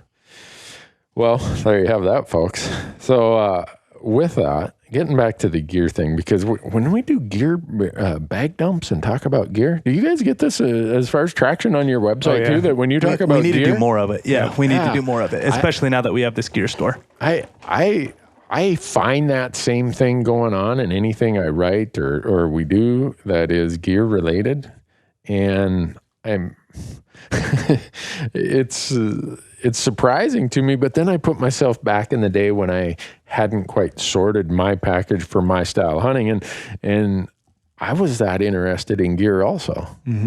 But now it's, this is how I hunt because of whatever. So I've kind of refined mine, but sometimes I'll go hunting with someone who has a different style than I do, even though it's the same species. And I'm kind of doing an inventory of what's in their pack. That's how we always are. What do you got there? Always. Is there any? So, all right, that gets to a question we always get is, what's the one thing in your pack, Randy, that I shouldn't go without? And it's hard for me to answer that because there's 100 things in my pack, and if there was one I thought I could go without, I'd leave it back at the truck. But I don't know, is there one that people will often see in your pack, Brady, where you're like, oh yeah, and they get kind of a look of surprise? Yeah, well, guys comment like, oh, why are you carrying 2 GPS units? And really, you do? Well, I kind of do, but I don't. But one is, I used to have a Garmin GPS with all my Onyx maps chips on it. The other one is the DeLorme InReach satellite messenger. Love it. That is, that thing's amazing. We carry that in the store as well, and it is an unbelievable product for a hunter. InReach, weren't they just bought out by Garmin? Yep. So I have one of the older ones. Now you actually can have more of like the GPS functions built into it, and you can add an SD card to it. So you could make that your more standalone GPS. But I was always guys like, oh, what do you use that one for? But like, I would not be able to go on all the hunts I do without that. Absolutely. Like, I can check in my fiance all the time. I can text her. She can text me right back. I use it in Colorado even. Remember that when I shot that giant buck, my cell phone died. I had a little bit of cell phone service to text. Like Ben was going to meet me at a certain time at the trailhead. I ended up killing the buck. So I like frantically, my cell phone's dead. I need to get a hold of him. I didn't have his number. So I sat messaged Lorenzo like, hey, give me Ben's number. I need to update him on what I'm doing. Like without that, Ben could have been freaking out back there. Like, where's Brady? Is Brady dead? Do I need to like go talk to someone and try to get a plan and then get him? Because Brady was supposed to meet me like an hour after dark. So it just saves you. You can hunt more. Safety like is a big thing for me in the backcountry, and just that's the one piece of gear. InReach it's a fantastic piece of equipment. Really? Yeah. See, I've had a million people ask me, and I've never used it. So I'm like, I don't know. Yeah. Where we hunt in the West, in Nevada, Colorado, those types of places, there is no cell phone service. Right. Even driving your vehicle. Yeah, even I have it driving sitting in there, vehicle. and I can use it and text, and it's an amazing thing. My truck dies, I can get someone to come help me. What's a unit like that cost? What do we have in the store for, Brady? I think it's 2 something. Oh, okay. I didn't know. I can't remember. This is how ignorant I am. I didn't know if it was $1,000 item or $100. No, it's very affordable. Yeah, it's just like a normal GPS, but then you have to add on a plan. So it's like $35, $45. It's very flexible though. You can also have it. You can set it up on a calendar to where it's only on August through whatever your hunting. You can cancel it and then you can reactivate it with no like activation or cancellation charges. So I only use it during hunting season. Then it's turn on against scouting season, and it's boom right back up. I can usually send like 40 messages a month. Really? And you can pay more for unlimited or like a higher plan. I have unlimited, find that one and it's not very expensive. So so in addition, right now I carry the Garmin Montana 600. I like the big, because when you get old, your eyes are like, oh yeah, bigger touch screen is better. It's a full GPS like that plus.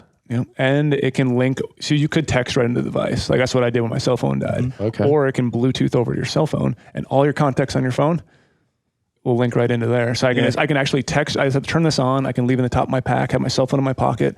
I can pull it out and be like, hey, Ashton, I'm taking a water break. I hear if you, like, she actually can log on to my account and follow my little breadcrumb tracks the whole time while I'm hunting. And every time I send her a message too. So it's that whole backcountry peace of mind. Like I'm totally safe. She can follow me. She's like, she'll sometimes yell at me like, hey, why'd you stop here for so long? I was glassing. I might have fallen asleep for a little bit. And I have to do something, it's like, they can watch your everything. All right. I'm going to have to go buy one. GoHunt.com/shop, right? Yeah. Okay. Yeah. Can I buy one while I'm here? Yeah. You definitely can. Yeah, we can. All right. Make it easy on you. Make it really easy. Be my luck. TSA will steal the dang thing on my way back. I'll have to bring it as a carry-on luggage. But wow, that's okay. See, because you guys hunt a lot of crazy places like I do, when you guys say something like that, that's what I'll make note of that. Yeah. Like I said, you can hunt more because you can check in with the people you need to check in with. If my wife hears that on this podcast, she'll buy 2 of them. My wife's theory, if one is good, 2 is gooder. Yeah, exactly. And she applies that to fishing lures. My wife is a fishing nut. We have thousands. I'm if you come in my shop, I have a 30 by 50 shop. One wall is boxes of crankbait, minnow style baits. Awesome. I'm like, honey, how many do you need? Well, you need that color. Well, we had 8 of that color. Well, you never know. You maybe needed 12. So now that she's heard this, she'll say, if you need one of those, I think you need 2. So. I agree. You might want to buy 2. Yeah, you got a dozen discount or something. Your cameraman might want to text his significant other too when he's out there. So, well, I got one cameraman that's married and one that's single. So I guess I only need one for the camera. This single camera guy, he doesn't need anything like that. But so, what would be in your don't forget about it, don't leave home? Since he said that the inReach, which I mean, it's that peace of mind, which is probably the greatest thing you could have while you're out hunting. Mm-hmm. For me, it's electrical tape, and it's because I have an emotional attachment to it. It has saved me from unbelievable things in the past, on sheep hunts, on elk hunts, on anything. Yeah. I've had it fix a bow. I've had it fix a tent. I've had it basically fix anything. And my general opinion of it is you can make a backpack out of it if you had to. If you were really stranded and you had a roll of electrical tape, you could make anything you wanted. You went to made it out of Colorado 2 years ago. We didn't have electrical tape. We were able to also beef up that trekking pole to make it so you could put all your weight on it. So that football injury I was telling you about, my knee, my knee dislocates. I don't have an MCL on my left knee.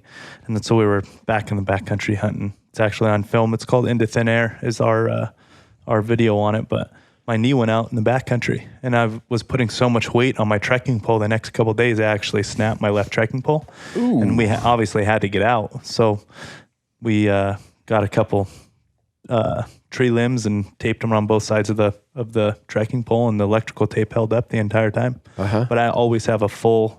No matter what, every time I go, in my hunting closet, I have a stack of electrical tape, like brand new ones. And every time I go on a new hunt, I throw a new one in there.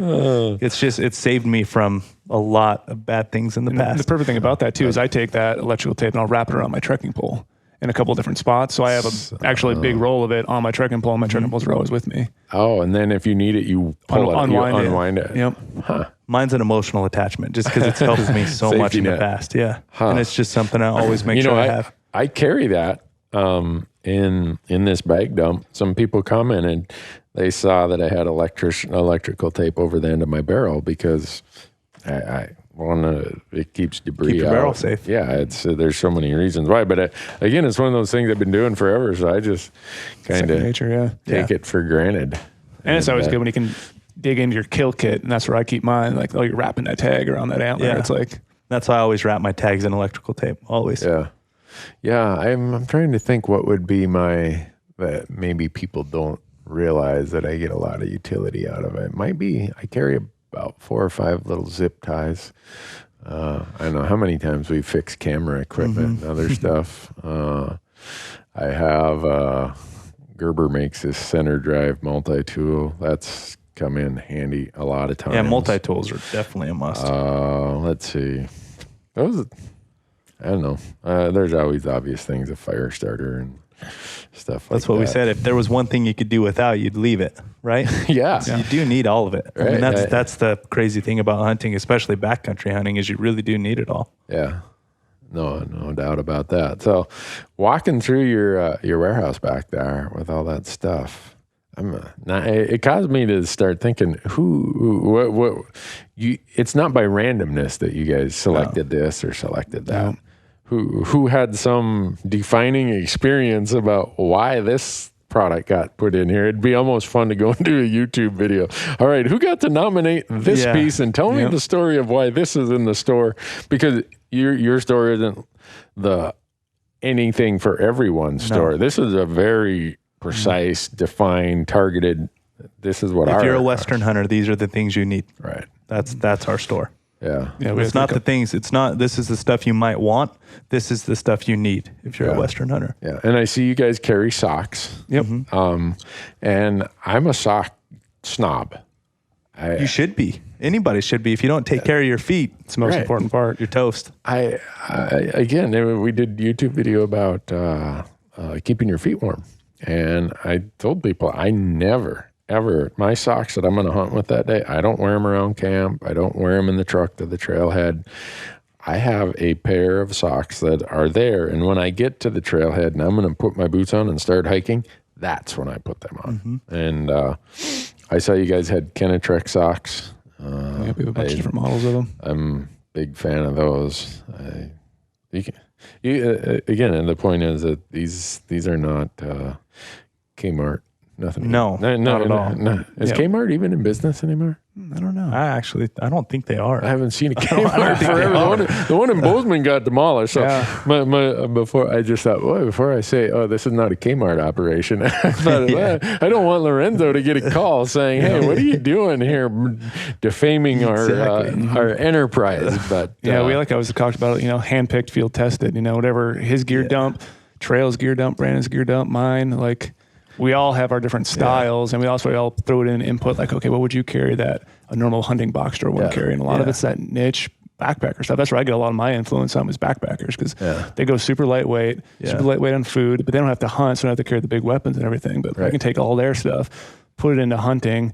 Maybe mix a couple parts here and there to like a solid system, like a certain tent, certain sleeping bag, certain sleeping pads are going to work really well together. So we have that system out there that people can just go and buy. Like you can take that lightweight sleeping pad. That works for a third season hunt. If you want to backpack, it works for high country stuff. It's like you can make them work if you want to spend the least amount of money and make it work for all your hunts, or you have the super niche. It's very lightweight stuff that I would use only in like August in Nevada, but I would not use it in October. Take it anywhere else. Because it's so lightweight and so minimalist, but we have those different systems for different people. If you sleep cold, sleep warm, so it's great about what we've done and thrown all the gear together. We would all use and all, have used so many different years and beat it up, and it's still kicking. It's You have the full menu of Mountain House out there. Yes, you have racks full of Mountain House, and they last for 30 some years. And is that how long they last? We when we were making the order for it, you obviously get big price breaks on the more you order and things like that. Sure. So we all sat there and we kind of looked at each other and we're like, let's just do the biggest order possible because we'll all eat it if nobody else does. We have enough backpack hunts. We'll be good. If Gabe gets stranded back there, he has enough Mountain House on the warehouse. So that was one of the ones we're like, why not? We're going to go through it ourselves if not. Which gets me to a question. I'd be interested in your 2 comments because I'm still on a bit of a search for this solution. I've tried a lot of things. Backcountry stove. You guys have a preference? I do. Okay. What is it? MSR. Okay.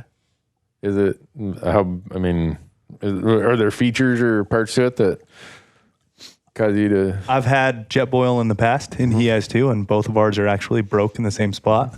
Yeah, and that's why I'm still on a search. And it just and nothing against it at all. It was really good for me. I'm sure it was really good for him too. I didn't necessarily mean to just throw that out there like I was putting him down. It's a great backcountry cooker, but MSR for whatever reason just seems to stand up better. Okay. I like too. They have the kit you can buy with the pot already and the cooker on the bottom, or you could just buy like the Pocket Rocket 2 stove and add on your own titanium or whatever aluminum material pot you want to then customize it a little more, make it a lightweight setup. If you're not just stuck with what it is. Yeah, that's why I take it and make the minimalist. Pick and choose. Okay, because I've been through Primus, I've been through Jetboil, and I've had mixed results. I've had some that are still working and some that aren't. But I'm just, seems like I need the times and I know I have a tendency to over emphasize when something goes snare wire. It might work for me for 100 days in a row, but it seems like the time it craps the bed on me is the time you need it most. Yeah, I just got off the mountain. I am so tired. I'm shaking because I haven't eaten, and the damn thing won't light. Yep. And I'm looking around with a headlamp trying to fix it and solve it, and I'm starved out. So that ends up sticking in your mind more than maybe it should. But that's why I'm still in search for a final backpack stove solution, and I was curious what you guys use. I've never tried MSR. A lot of those too are really nice too because they have the protector on the bottom that'll help with your fuel consumption too. So you're not just blowing flames everywhere and burning your fuel and wasting your water then too. And butane, fast gas, butane for us. Butane. Okay. Me at least. Ever had any problems at elevation? I've never ran into it, but I mean, I'm sure you would if you were at elevation and cold. The cold always kind of throws some kinks in the system, but I mean, we were pretty high in Colorado. Yeah, we didn't have a problem with it. Huh. Okay. Well, you guys, I'm going to be leaving here with a shopping cart full of stuff. Let's go. We got to get you set up. We got a bag for you. I'll be plenty of mystery ranches out there. But wait, you said free shipping, right? So I could have it shipped. Yep. Free shipping. Well, we don't have sales tax in Montana. Yeah, so we don't charge. Oh, okay. Yep. Oh, good. I'll do an online order like I'm from Montana. Then. Yep. So we do. All right. It's perfect. Oh gosh. Then you get the points back, and once you get home, you can get some more stuff. You get the points on top. Well, there you go. That could become a perpetual cycle, though. Oh yeah. I keep building more points. Got to buy something. Build more points. Got to buy something. Yep. And that's kind of where a lot of it was bred out of. Western hunters, we have to buy things every year. We don't have a choice. Hunting's expensive for us. Right. From the tags to the licenses to the gear we need, and you need gear every year. Right. So for us, it was, how do we give some of that back? We know it's expensive. And that rewards program is hopefully to keep giving people the chance to pick up something new or to upgrade or do whatever they need to do for as little price as possible. Yeah. Synthetic or down sleeping bag? I like synthetic. I'm a down guy. I'm a down guy too. I like to compress it really small. Yeah. I actually carry a really small bivvy so that if I'm in a high condensation area, I can slide in to that, and it pretty much eliminates any moisture worries that you might have with a down bag over a synthetic bag. But do you guys carry any here? Yep. Yeah. We carry babies here. Yep. I have a couple different models. Okay. What about sleeping bags? Yeah, we carry Big Agnes, carry Climate. Carry. We're going to add a couple more too. Okay. Is that all we have right now? I think that's all we have right now. Yep, Big Ice and Climate. Yep. Yeah. From 0 to 30 degree range. So me and the camera guys we were on a what would you say an office test of sleeping pads the other day because we're trying to figure out a better solution. I hate a sleeping pad that when it gets cold, it's like squeaky rubber every time you move. And the one I have that doesn't squeak just weighs more than I want to carry when I go up the hill. Yep. So you guys, either of you have a solution of what? I'm going through my mental list here of what I don't necessarily have dialed in yet. I make it work and I'm okay, but I'm in search of that better solution. Well, if you're right away, I'll throw out the Climate Ozone. It's their It's kind of like a hybrid one. I really like their one. I call it the skeleton ones made by Climate. It's just basically all the middle parts are torn out of a sleeping pad. It's just basically the lightest sleeping pad you can have, and then you have all those holes in there, and people are like, oh, well, then I'm a side sleeper, elbow's gonna go down, but your sleeping pad fills in all those gaps, and they say they have body mapping technology, so it's just the holes are built where they need to be on your back and support it, but then it just cuts all the weight out. Like using that one this last year, I was able to cut, I think it was 10 ounces off Climate with a K? Yeah, Climate with a K, yeah. I was able to cut 10 ounces off my sleeping pad, and I was already using a really nice like Thermarest NeoAir. Yeah. We sell those ones too, which is awesome, but I just didn't need that like R value for an August hunt. I didn't. That was way better for like an October or September type hunt. Okay. So this one's just super minimalist, and like the one I use is a half or 3/4 pad, so my feet don't have a pad on it to save me more weight. Mine, I think it weighs like 6.1 ounces. Ooh. So it's like when you want to go minimal, you can totally go minimal. But that ozone one I mentioned is not their minimalist one. It even comes with a pillow built into it, and that's still 12.2. I think it is. Something like that. It's still super lightweight and very comfortable. Yeah. And they roll up into nothing too. They're like smaller than this bottle. Really? And they're done. Yeah, they're some new technology and.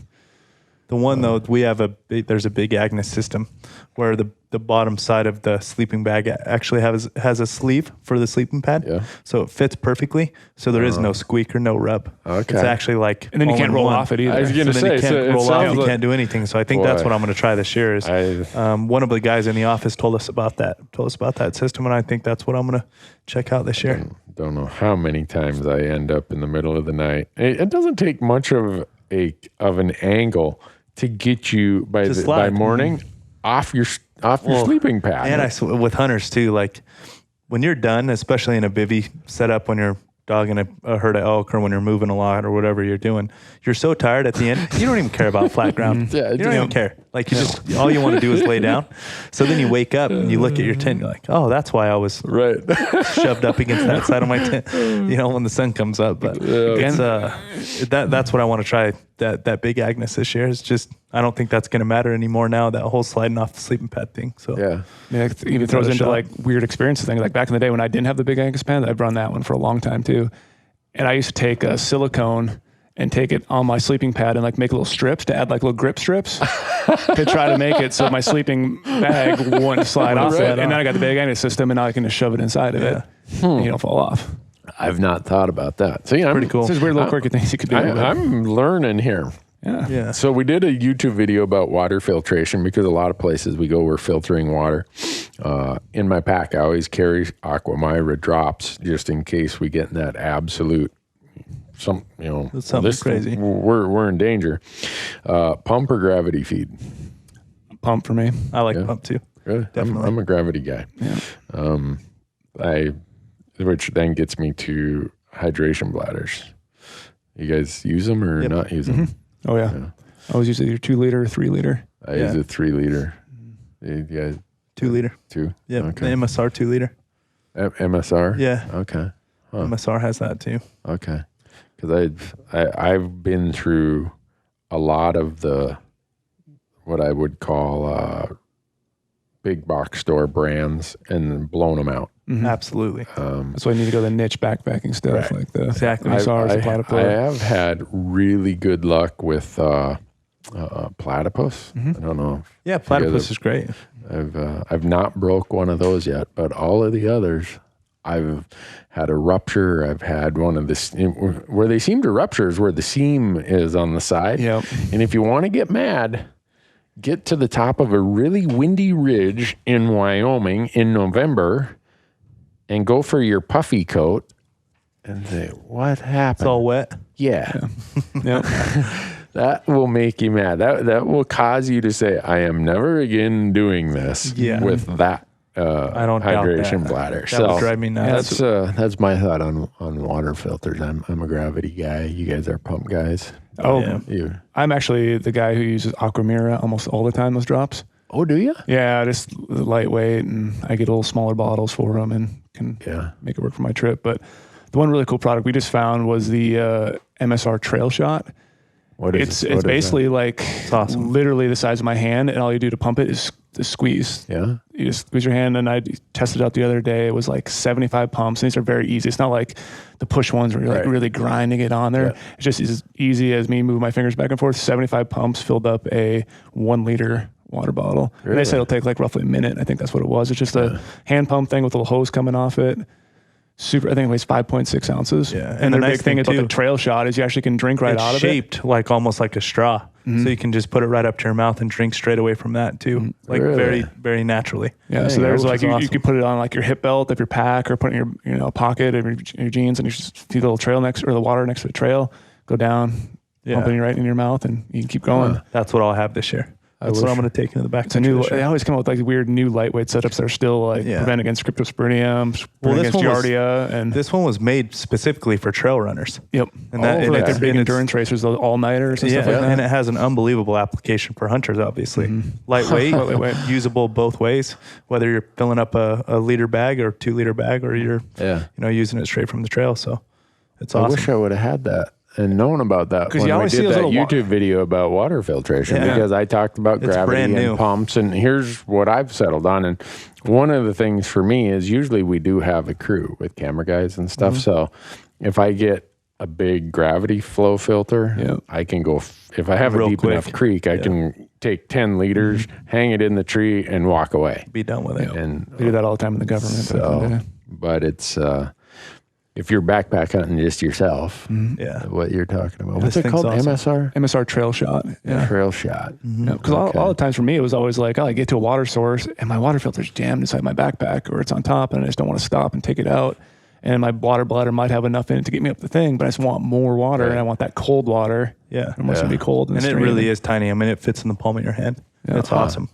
And to filter that much water that quick for being that small, it's amazing. And that's a lot. Clean's really easy too. All you gotta do is take it and shake it a bunch of times. Like all the time before, you got to take apart the filters and switch it around and back flush it. You just shake it a bunch of times and actually cleans out the whole filter system. Huh. And so if you're in cold weather, is there a way you can clean it out so you don't got to worry about? There's always a cold weather on all those pump ones. That's why I like the drops too, because I don't have to worry about those freezing, because you're not supposed to let the ceramic filters freeze. Right. Oh yeah. But you can twist open the top and pull it out, and you could hang it, make sure it all dries out. But okay. Yeah, it's awesome. That's a lot of the stuff we have in there too. Is a lot of the stuff is from outside specific hunting, right? Which would be deemed as hunting. But I mean, mountaineering and trail running and all these things, they have an extreme overlap with hunting, especially with the type of hunting that we do, Western hunting. I mean, it's an extreme overlap. Lightweight, super functional.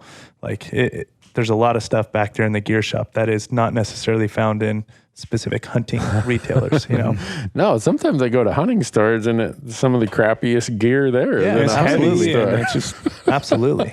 I mean, there's other industries out there have been doing it for ages and ages. Yeah.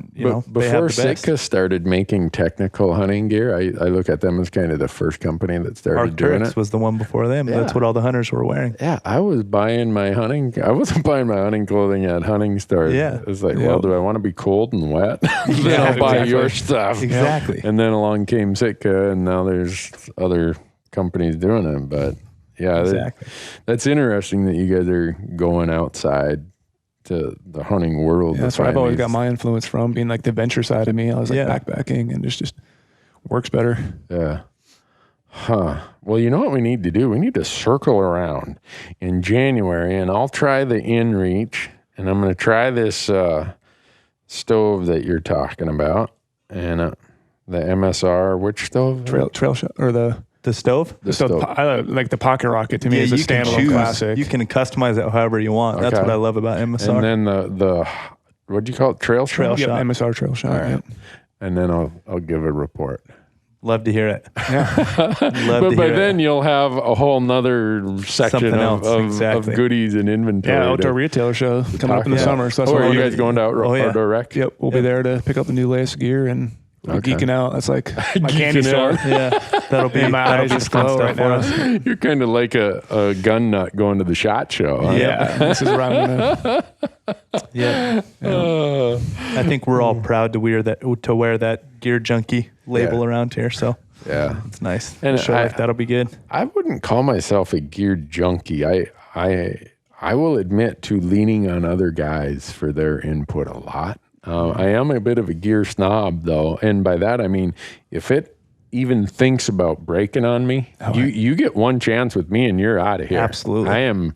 No question. My hunting time is too valuable. No question. And some people say, well, it only costs this much. Well, yeah, it's the cost that'll frustrate me, but it's the disruption of my valuable time hunting. And I counted on it. I built this strategy or this plan, or I'm going to go do this. And now I got to hike 6 miles back to the truck and back to camp because something failed on us. And I kind of have the bull in the china closet kind of vibe around here. Everybody knows that I don't necessarily take care of my gear as well as some other people. Brady's over there saying, that's I'm pretty hard on it, and I don't care. Like, my mentality is, if I'm going to spend money on gear, it needs to be able to keep up with me. Right. I shouldn't have to baby it. It should be able to keep up with me and how I take care of my things, which time is super, super valuable when you're hunting. I don't want to spend time taking care of my gear. I want to spend time hunting. So as rough as it has to get is what I'm going to do. So if gear breaks on me, or if it survives with me, like, it's pretty damn good. You know, I've kind of had that vibe around the office, and everybody knows I don't take care of it very well. So funny you say that. That's my input on everything. I get so mad with cameras when we have camera malfunctions, and let's face it, those are built to be used in an office environment like this. Some controlled sort of environment. Static temperatures and static humidities. We're using them when it's 10 below and when they fail, I just cringe. I get mad. I'll junk. Like, we have switched from Canon video cameras to Sony's. Never have had a problem with Sony. Again, this is like most of my gear. I don't get a dime for saying that, but all it takes is one camera failure to really set you off. I'm like you, Lorenzo, when it comes to that. If it breaks on me, I'm like, just if it can't keep up, I'm giving this stuff away. Come and get it. Oh yeah. Yep.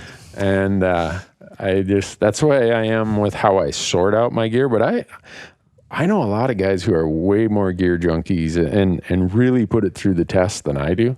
So I try to go to school on their knowledge. Admittedly, I take probably way more of other people's opinion than my own with gear. Like Brady and Trail, I mean, they're insanely like down to the very technical aspects of each piece of gear, and then I'll take it and see if it can keep up. Yeah. And then if it makes it, it makes it. So you got the hurdle, and then you've got the kind of the finisher. Yeah, there you go. the quality control destroyer. Exactly. Guys, we could go on for a lot longer, but I'm sure the audience is about ready to turn us off here if we don't end it pretty soon. But I always give every guest the chance to give a profound final comment, and it can be on marital advice. It can be on whatever you want it to be, or you can say, you know what, I'm out of thoughts today. But is there anything you guys that we didn't cover that you guys wanted to talk about? Brady, you got a whole book full here. I always have things I could ramble on and on and on about, but I mean, I just keep going back to there's so much opportunity out here in the West that a lot of people are sitting around. Like, I'll fully admit I did when I was in Montana. Like you said, we're so blessed up there that you had over-the-counter tags everywhere. I lived right next to Idaho, and I never touched Idaho. Right. It's like, why didn't I get over that fear? And I mean, I didn't have the tools like Insider to just know, like, hey, actually, there's really good elk hunting, really good mule deer, and you could over-the-counter all the time. And it's like, get over those fears, go to another state, check it out. Don't just do one hunt a year. If you could do 2 elk hunts, do 2 elk hunts. That's double what you would do. Right. Gain more experience for the next year. It's good point. Just doing that and then adding the quality gear to be more successful, and just like just figuring out your system, what works for you, and go for it. Yeah. And I think with that, when people do it, you got to, when I first started doing it, I needed, it took me 1 or 2 hunts to say, you know what, Randy, maybe adjust your expectations here. You're not going to go there and shoot a 180-inch buck or see a 320-inch bull. But once I set my expectations of this is a process, I'm going to learn Colorado over the counter. Now I know kind of, if I go there, I'm going to find elk. Oh, yeah. So the fact that I can do it whenever I have an opening in my calendar makes it more fun. The more times I do it, the more fun it becomes, because I'm getting dialed in. Yeah. And then you get your gear dialed into the more you hunt, and then you figure out what works and what doesn't. Yeah. Well, anyone who sits home during the hunting season, I feel bad that they do, but I don't feel sorry for them when there's this much opportunity. So, Lorenzo, you had anything you want to leave the audience Mine's with? on that same page as Brady. I mean, if everybody should be hunting every year, and I don't necessarily think there's an excuse for it other than obviously, like, I mean, things do get in the way sometimes, work, Life family, happens things like times. that. Life happens, but there is August to January of guaranteed hunts that people can do every year. Yeah. Everybody should be hunting. Yeah. There's no question about it. Yeah. And how old are you, Brady? Just turned 31. 29. 20. I am it's getting to be habit forming now, where everywhere I go and I ask ages, I'm beyond everybody else by at least 20 years. And I don't know if that's good or not, but it's part of to try to keep me young. But we're doing this semi-live bear hunt out on our YouTube channel. And Mark Kenyon from the Wired to Hunt podcast was with us, and he asked me as we were walking up the ridge, he's like, why do you hunt as much as you do? You seem really passionate, like you're going to miss a day. Like, yeah, I'm kind of that way. And so we got into this philosophical discussion a little bit. I love those discussions. On the point of what you guys mentioned about you should go, and life does get in the way, but still try to go. And I on my Hunt Talk forum, my signature says, hunt when you can. You're going to run out of health before you run out of money. Absolutely. And I was telling Mark how this came about. And the number of people that commented and emailed me after that video, I was like, oh, wow. I guess maybe that is, if there's one thing that's come with age, maybe it's the perspective to do that. And in the background, because of people listening to the podcast didn't watch that video probably, but I had a friend who's extremely successful in everything you can think of in life, financially. He's a CPA also. And he called me one day. He's like, hey, I got some bad news. I'm terminal. He had terminal cancer. And I'm like, couldn't be him, So over the course of the next few months, he's calling me and he's like, can you take care of this problem? And I told my wife you'd take care of this. I'm like, yeah, okay. It's kind of in that denial phase of, he's pulled through everything in life. He's going to be fine. Well, I was 40 at the time, and I still remember it was mid-October. And I was just getting ready to go on a hunt, and he called. And it was one of those things where I could tell by just the small talk that he knew this was probably the last time we're going to talk. And so we visited, and I was uncomfortable kind of making the small talk kind of, and he was, and then there was a pause in the conversation, and he said, it'll probably be the last time. And I knew what he meant when he said that, and I could tell his voice was weak, and his wife had called me to tell me how bad he's doing. And so I said, all right, you've seen it all. You've been so successful, but here you are at this point in your life. What can you leave me with? What advice, what wisdom? And he said, Randy, and I'm paraphrasing here, but he said, as much as you love to hunt, that's your passion in life. It's what defines you. He said, I'd give everything I've accumulated for another day of health. He said, there's nothing I have is going to give me what I want, i.e., I want health again. Yep. And so he said, if I was you, I'd hunt when you can, because trust me, you're going to run out of health before you run out of money. Absolutely. And, well said. My dad's actually told me that ever since I was a little kid. Really? Yep. Yeah. He's told me that exact same thing. And so my wife is worried that I've taken that to heart to such a degree that I'm on a path to run us out of money. But so that's it's kind of on the same lines that you guys have mentioned. I don't know anybody who gets to an age where their health starts being a factor in what they want to do who said, gee, I wish I wouldn't have hunted so much. Mm-hmm. I mean, I hunt a lot, and I still am worried when I'm in that rocking chair and just telling old stories and can't get up the mountain anymore. I'm going to say, dang it, there was this one day back in 2017 I didn't go hunting that day when I could have. I could have went and shot some grouse that day. Yep.